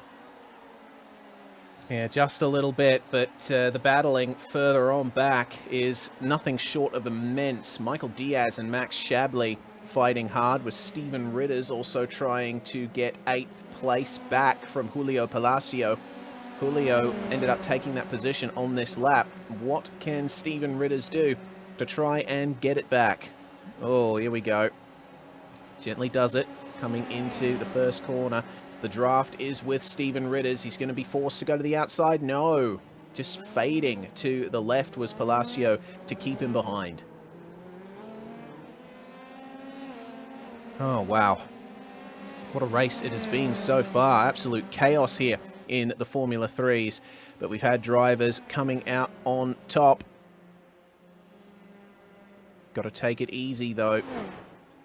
Coming into the De La Roggia chicane, Michael Diaz still trying his best to find his way past Max Shabley.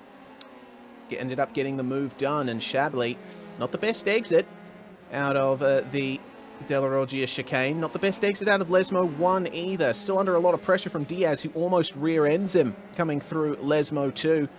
This is going to be an interesting battle here. for 5th place on track. Shabley had some heartbreak happen at Silverstone. A good qualifying performance, but unfortunately a crash put him out of contention.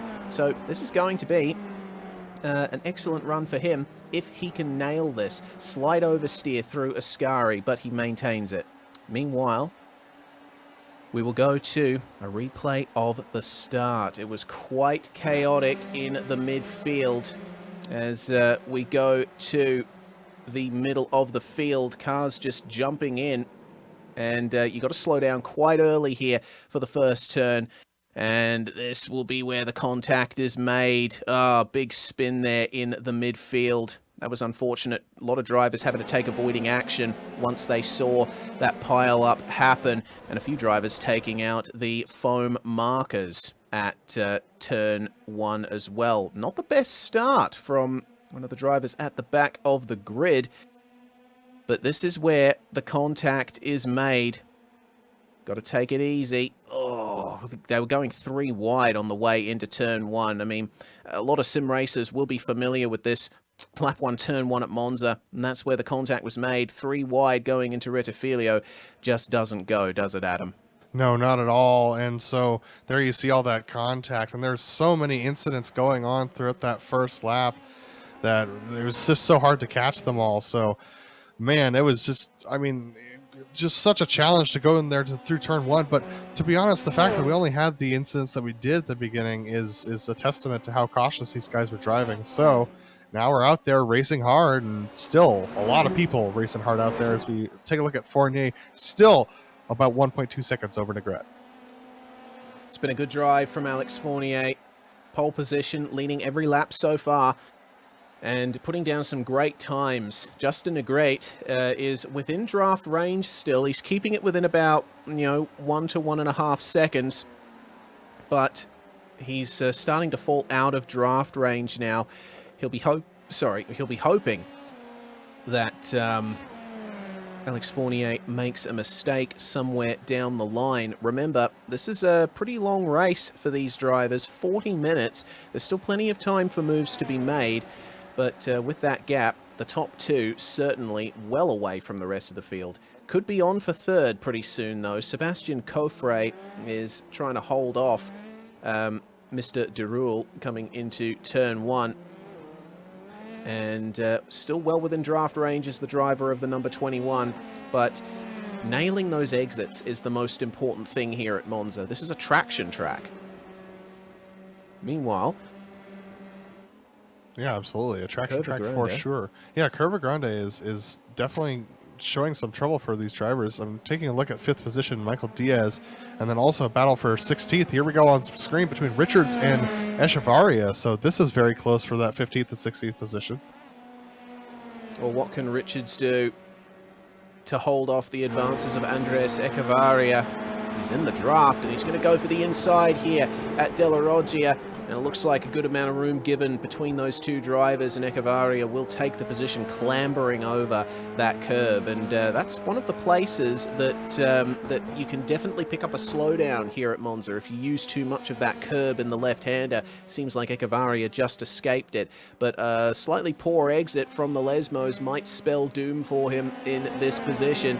Back in the draft then for Richards as it's on for P5. Michael Diaz going for it here on Derul. No, this is Max Shabili, who actually just passed. Shabli, who passed Diaz just a couple of corners ago. Diaz very deep. Oh my goodness, he just hung on to that thing. That was sliding all the way around the Parabolica.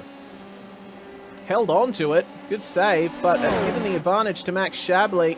Will he take 5th place coming into Rettifilio? It looks like he will. Meanwhile, they have Stephen Ritters watching this, front row seat to this action. Shabli completes the move by the time they get to the braking zone for turn 1. And Shabli is having quite the active race here with Diaz and Ritters. They got to keep an eye out for Julio Palacio and Michael Overbay behind them as well. But they keep battling like this, it's going to bring those guys right into it.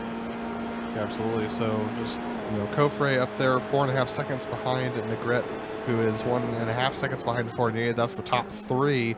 Then you've got Derul, who's about a second behind Coffre, and then this battle that we're watching between Chablis, Diaz, Ritters, Palacio, and Overbay, all for that 5th position. Oh, we've had a problem for Coffre. Roberto Coffre. Oh dear. Big problem with him and Doucette and Carjas. Oh, yeah, and that's at Della Roggia. That's a big incident there. Looks like Coffre actually spun it by himself. We'll go to the replay. Went a little bit too deep on the brakes here into Della Roggia. Is this target fixation or what? Take a look at this. Yeah, you'll see it happen here. So Coffre lets the rear end get loose, and then watch out for Greg Doucet and Carangas. Carangas spins there as Doucet ends up firing it straight towards him. If both of them would have taken the corner as normal, they would have been fine, but I think they panicked because of where Roberto Coffre was. And so there's just contact for Roberto Coffre, so he's going to have to probably get a front wing change. Yeah, shame there for Roberto Coffre. I'm looking at him on live pictures. I can't see much in the way of visual damage, but a bit of a loss of straight line speed with Andres Echevarria behind him. Meanwhile, it's on for 10th. Takeshi Kita taking it from Fernando Rodriguez. Let's see what he can do coming into turn 1 to fight back. Not much. Slight defensive line from Kita, though. Yeah, absolutely. So it seems like most of our battles are starting to peter out a little bit. We are on that lap 10 that I talked about, where the tires are going to start getting hot for these drivers. We've already seen the back end start to come out from some of these drivers. So just a challenge for everyone at the moment to try and keep these tires underneath them as they approach pit stops. Oh boy, what a race it has been so far. Rodriguez and Kita still battling here for the 10th position. But that battle for 6th is continuing to rage on just ahead of them. Michael Diaz and Max Chablis are the ones that are leading the way. Chablis still holding on to that 5th place, but he's got a draft train behind him. Diaz, Ritters, Palacio, and Overbay all within striking distance. And it was a slight little look there from Diaz, but not quite able to get it done on Max Chablis, who, again, he's really throwing it into Ascari. He's using up those rear tires. That could spell some problems for him later on, given how much traction is important here at this place. Yeah, absolutely. And all these guys are pretty evenly separated out between one another at this point. I'm pretty sure everyone's mostly fuel saving at this point. One person who's not is Richards, down in 15th position. Just got past Echevarria, who is battling with Roberto Coffre, as both of them on recovery drives themselves. So Roberto Coffre now up to 14th, with Richards in 15th and Echevarria in 16th. No move into turn 1 for them, but just behind, a big dive for Michael Overbay past Julio Palacio. That was a textbook move there from Michael Overbay. Covered it off nicely at the first apex. Yeah, well, he's got some ground to make up. Remember, he was he started this race in 2nd position, so he's down. Oh my goodness, that's close from Palacio. Well, he's not going to be able to get the move done there. Defensive driving from Michael Overbay. Going to have to wait now for the next long straight to try and get a move done. You don't. It can be tempting to go up the inside into one of the Lesmos, but then that puts you at a massive disadvantage for the straight up to Ascari. It's all about planning your moves, basically half a lap ahead at this place. Absolutely, and that draft is so essential. And we've seen so many moves into Rettifilio that I think that that's definitely the place where the drivers want to make the move. Like you said, tempting to make a move into Ascari, but it's best to hang back and set up either for the Parabolica, but the best place to set up for is the exit of the Parabolica onto the front straightaway into Rettifilio. That's your best shot at making a pass. Well, the battle is spaced out a little bit now. Overbay still holding off Palacio, but Julio has got quite the draft coming into Parabolica. Slightly narrower entry, that might not help him on the exit. Overbay able to get on the throttle a little bit straighter, a little bit earlier, get that nice exit. But will it be a move into turn 1 for Julio Palacio? Will he get Michael Overbay back for what happened at this point on the last lap? Draft is strong. Overbay goes defensive, not going to allow Palacio by without a fight. Yeah, that was a good defensive move that's going to cover off Palacio very effectively, but Overbay, He's losing touch to Ritters, but look at this. Diaz and Chablis next to each other on the exit. Oh dear, Chablis losing the position there to Diaz thanks to the inside line at the Curva Grande. And Diaz will hold him off coming into De La Roggia as well, but Chablis a bit more aggressive over the curbs might work out for him. First car coming into the pits, Karanjas, 5.4 seconds in the box. And on the lane, it's going to be somewhere, about 27 seconds flat for him in the lane. So that's our first barometer as to what our pit stops are going to look like today. Yeah, it's only a short amount of fuel that needs to be put into these cars. It's a 50% fuel tank restriction in these F3s. Chablis all over the back of Diaz here. He's going to have to wait for the exit of Ascari. Now keep an eye here on Chablis through the sweeping right-hander. Look at the way the car bucks and dives under him. He is very hard on the throttle, relying on that rotation in the middle of the corner to get him through the chicane. This is going to be interesting, this battle. We shouldn't see tyre pit stops here. The tyres can last well as, oh dear, that's Michael Overbay losing the position to Julio Palacio. Once again, Palacio getting the move done at Parabolica, but can Overbay come back at turn 1? Yeah, I'm thinking that was a little bit of a Charles Leclerc, big brain move to try and get Palacio to go by so Overbay could retake him. Let's see if that works out, but here's Diaz again with Chablis. This is very interesting into the turn. It looks like Chablis is going to hang on to that over Diaz. Palacio over Overbay. That was a good move up the inside there from Max Chablis, and we'll take that 5th place back. It's been a good run here for Chablis. He's looking to get his season back on track after a poor showing at Silverstone, despite a really good qualifying. Is the move going to be made here at De La Roggia? No. A little bit too far back there for Palacio. Meanwhile, looks like there's a problem for Brad Miller in car 15. Looks like a spin at the Rettifilo. Just as you said, spin at Rettifilo, single car incident, just unfortunately got the tires a little bit too warm entering the corner, so he's off. But look at this tight battle. This is 4-5 between Chablis, Diaz, and Ritters. Let's see if the move is made into Ascari. It's a big look from Michael Diaz, but not going to be far up enough to make the move. And Ascari isn't traditionally a place where you see passes. Chablis, though, a little bit deep into the chicane. That's not the best line there. That's going to give a huge advantage to Diaz on the exit. Look at the overspeed he has and could potentially lose another position here to Stephen Ritters as well, who is right in the midst of this battle. Can Chablis defend? I thought for a second that Ritters was going to take it 3 wide into Parabolica, but decides better of it. Diaz, Chablis too deep into the corner, but Diaz not with enough overspeed. They are going to go 3 wide off the corner. Can Ritters keep getting pushed into the wall? Fortunately, Diaz goes to the outside. Look at them all trying to squirm and figure out where they're going to go here. Ritters is going to have to go up the middle to try and make this move. Good move there from Ritters, picking up the draft from Max Chablis. He's going to have the inside, and he's later on the brakes into Rettifilo. Brilliant move.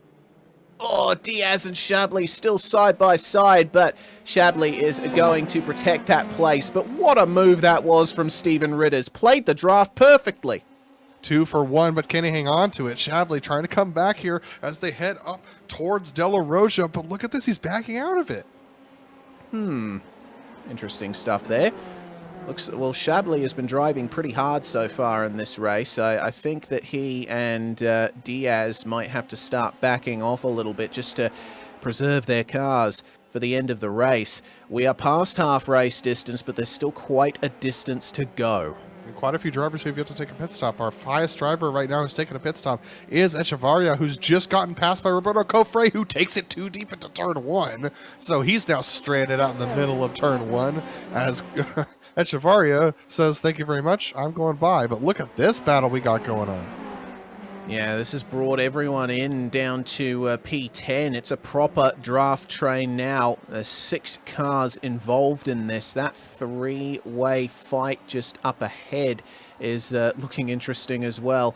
But here comes Max Chablis up the inside of Stephen Ritters at the Parabolica. Looks to me like Diaz has lost out a bit on this lap, fallen off the back of them. But have a look there at Chablis. Is he going for the pits? Everyone's going to the pits. Negrete, Cofre, Ruel. Look at this. It's going to be side by side into the pit lane. I haven't seen that for years. That's amazing there. Steven Ritters, did he enter the pits ahead? No, he didn't. Max Shabley just reached the line before him. Oh my goodness, so both of them hit their boxes. Shabley stronger than Ritters, but let's take a look at that one. That was almost danger. Both of them coming out at the same time too. Look at this replay. Oh my goodness, check this out. Coming into the lane for these two. Ritters thinks, well, I can probably take the position here on the way in, but man, it's only just wide enough for two cars there.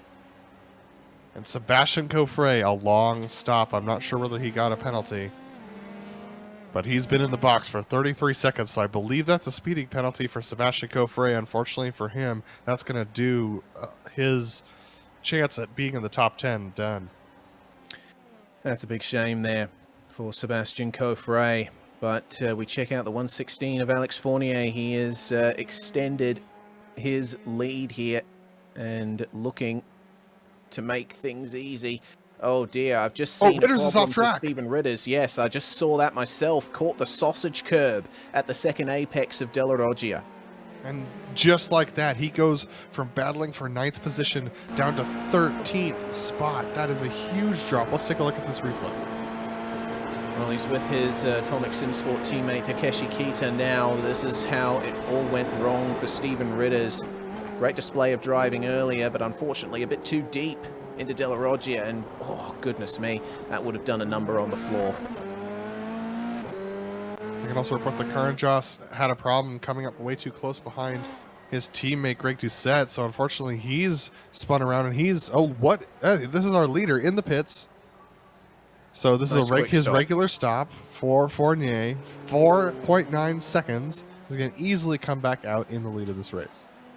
Michael Diaz pits as well as Michael Overbay, Julio Palacio, and Fernando Rodriguez. They were battling with the likes of Justin Negrete and Max Shabley before.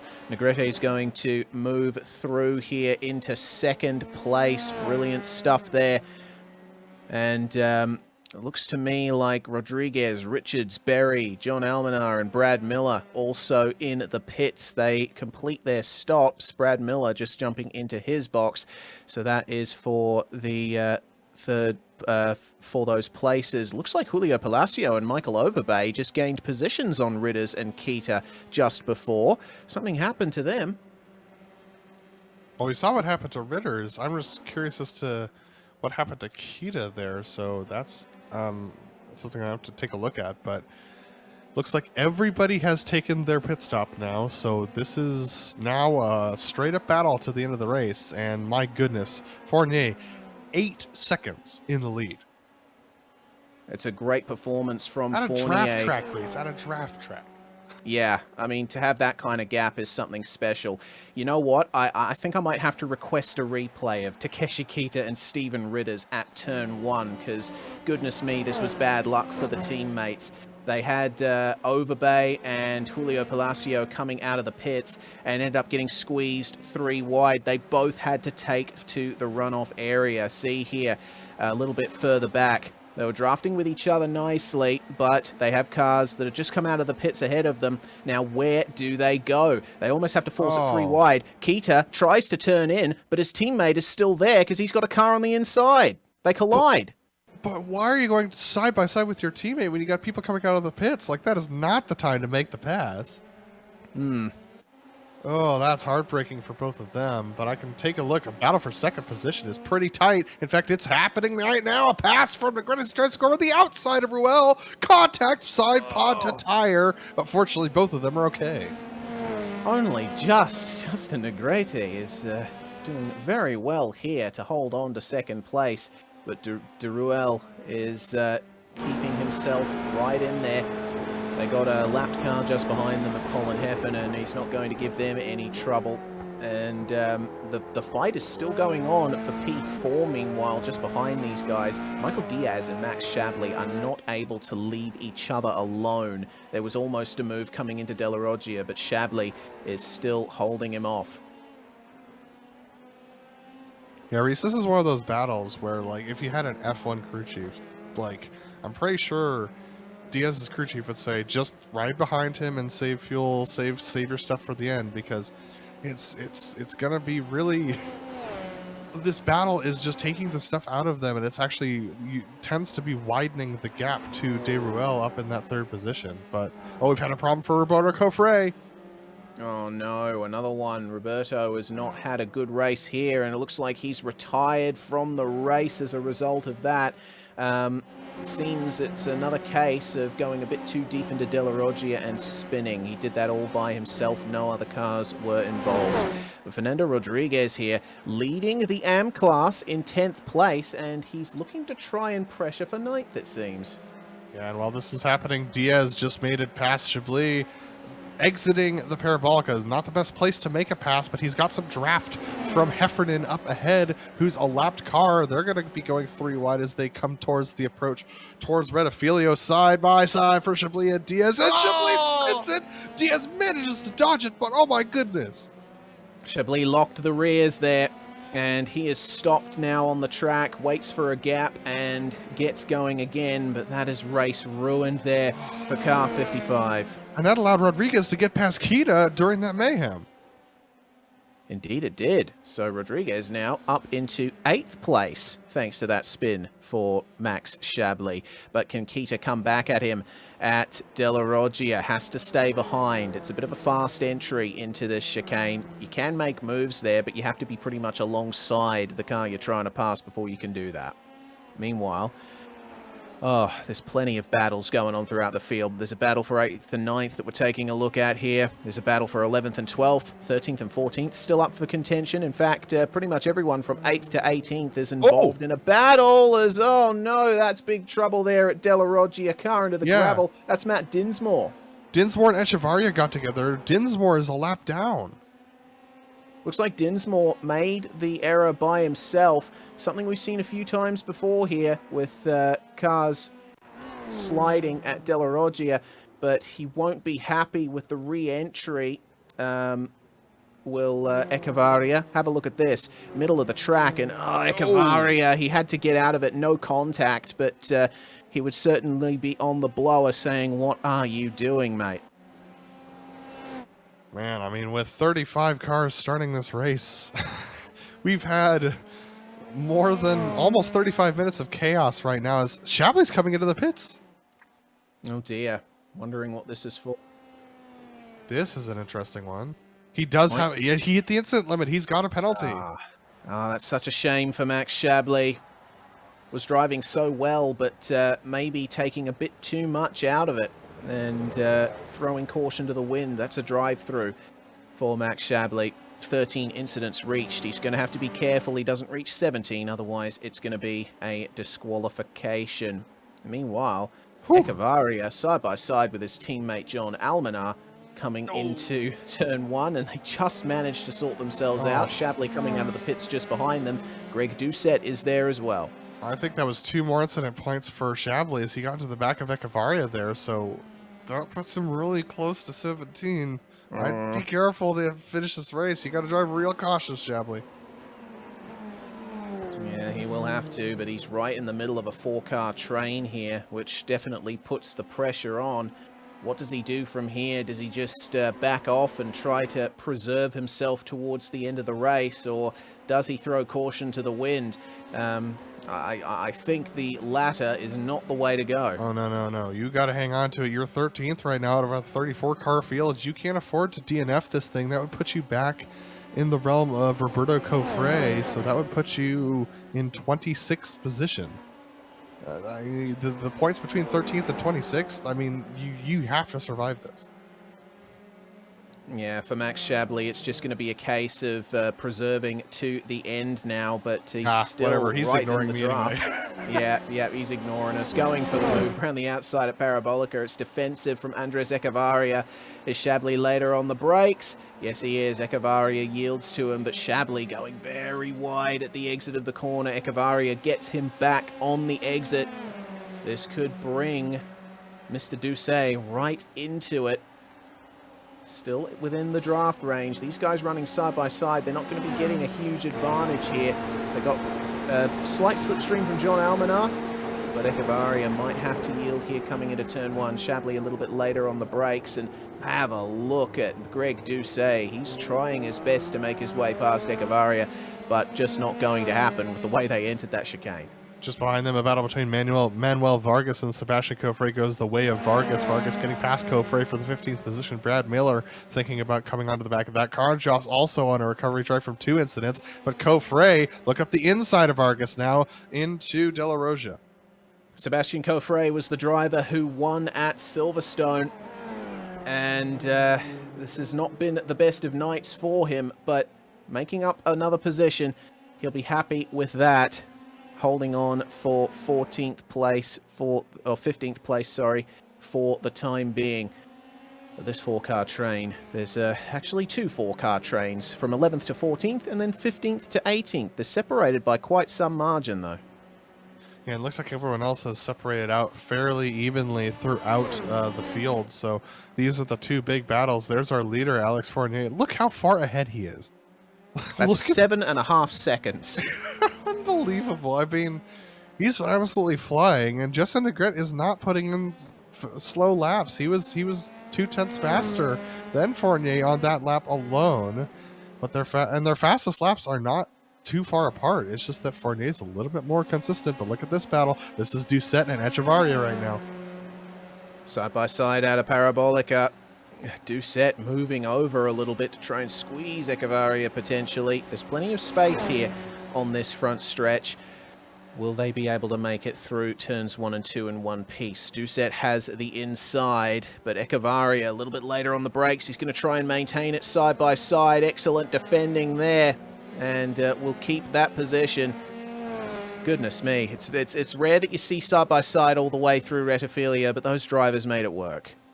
Absolutely, and Carnjoss and Miller just did the same thing for 18th and for 17th and 18th positions, tucked in behind this battle. So, like, 2 identical battles going on at the same time, but Carnjoss and Miller now side by side as they approach De La Roja in 17th and 18th positions. These 2 drivers not giving a quarter to either of them, but Carnjoss takes it 2 deep, slides out, and Miller hangs on to it. Only just. So they're still very close. Coming into the Lesmos, it's a late apex there for Carnjoss, which is the optimal line. Oh my goodness, that's Almanar! Oh, that is a huge incident there. What on earth happened to him? That was at the exit of the second Lesmo. Was there contact, or did he simply run a bit too deep? Did he catch a curb somewhere? We'll have to wait and see here as he approaches the corner on the way in. Keeps it on track.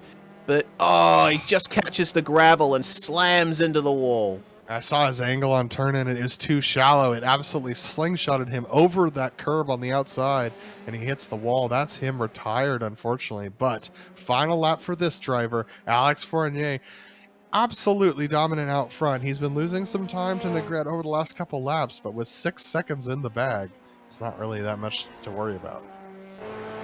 He struggled to catch up to Sebastian Coffrey at Silverstone, but with pole position and putting in fantastic times here at Monza, Alex Fournier, nothing short of a dominant performance once again here. The run down to Ascari. He's still taking those defensive lines, even though he doesn't really need to. He's 6.9 seconds ahead of Justin Negrete as he exits Ascari. There's still battles going on throughout the field, but we will stay with our leader. The battle for 16th is the only one really going on between Carnjoss and Miller. We'll wait and see how that one works out. But one more corner to go here for Alex Fournier. He will be incredibly happy with this one. A brilliant performance in the PRL Formula 3 Series. Alex Fournier is going to take it, and likely the championship lead as well out of round 2. Brilliant. Yeah, Carnjoss took it too deep into De La Roja, so he's fallen behind Brad Miller. But there we see Justin Negrete finishing, and as well as De Rule finishing. So good drives from then. I can report Colin Diaz has spun on his final lap as he just started. It has some front wing damage now, but look at this. A little bit of weaving there from Diaz and Palacio.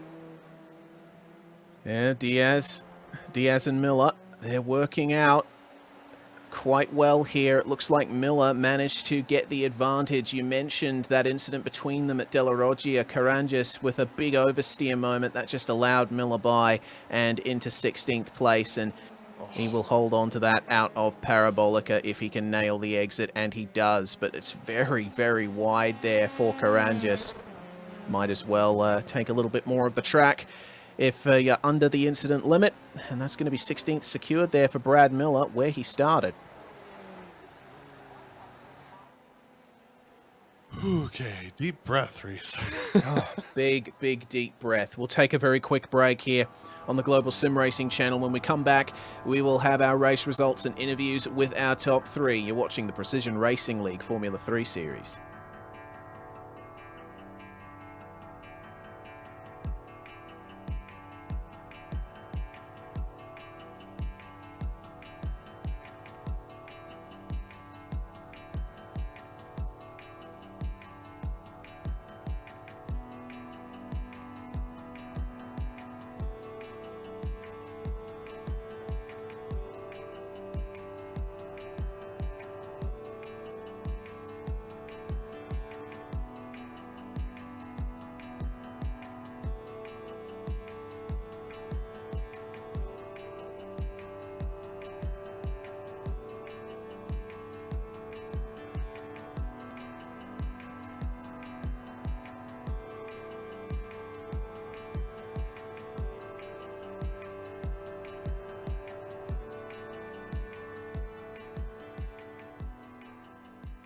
Hey there, I'm Nicholas Dubois, co-founder of Advanced Sim Racing. We are a Canadian company. So what we did here today is for a real petrol head. He's really passionate about cars, as you can see behind me. We did a turnkey solution for him based on his needs. We try to gather as much information as we can on our client, and like we did today, we install a D-Box system, we install ultra-wide cube control steering wheel. We try to provide the best quality for your budget. So let's say if you want a budget of 10 grand, we're gonna give you something that's the best for 10 grand. If you want 20 grand, then we always try to stay within your boundaries. We do try to make it as easy as possible. So the client, once we install everything, it's pretty much gonna be a turnkey. So he's gonna press start on his computer, and right after, we'll try to explain everything, how it goes, how it works, and then he's ready to go. Our aluminum is from USA, treated in Canada, cut in Canada. So we do sand all our aluminum piece just to make sure the powder coat sticks to it. And that's one of the reasons why we use powder coat, is to make sure you have the best aluminum finish in the industry. And our quality is beyond what you can get with any other competitors right now. We are really, really passionate about all the gear, all the cockpits, all the sim hardware, and that's why we want to create something that's really gonna reflect our passion into our product. Come visit us at advancedsimracing.com. You can always reach us if you have any questions. You can call us, you can text us, you can go on Facebook, like our page, ask us questions over there, and we'll make sure to answer every questions there is. We are very passionate about what we do, and we try to make it as easier for you to go into the sim racing world, because there's a lot of gear, there's a lot of options, but let us guide you through your process, and let's hope you'll be an Advanced Sim Racing customer.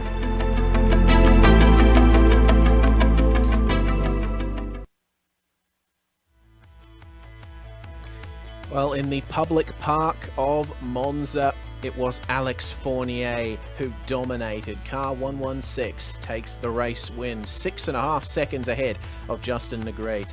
Derul finishes in third place, with Michael Diaz and Julio Palacio rounding out the top 5. Michael Overbay finishes 6th, a strong finish for him. Stephen Ridders as well, taking 7th place. Excellent run there from 9th. Shame for Overbay though, started in 2nd, could have gone a little bit better. Fernando Rodriguez comes home in 8th place. It's a 10 position gain for Takeshi Kita, finishes in 9th, and then it's 11 positions gained for Ryan Berry, finishes 10th. Rodriguez taking the AM-Class win. Max Shabley coming home in the 11th position after having to take that drive-through for the incident limit, unfortunately. Third place in the AMs is Echevarria, who comes home in 12th overall, with Greg Doucette tucked in behind him in 13th. Then we got Sebastian Coffre from 4th down to 14th. Not a good day for the pro driver, falling back 10 positions. Then we got Manuel Vargas in 15th position, with Brad Miller in 16th spot, with Richard Swindell's 17th and Brian Lowe in 18th.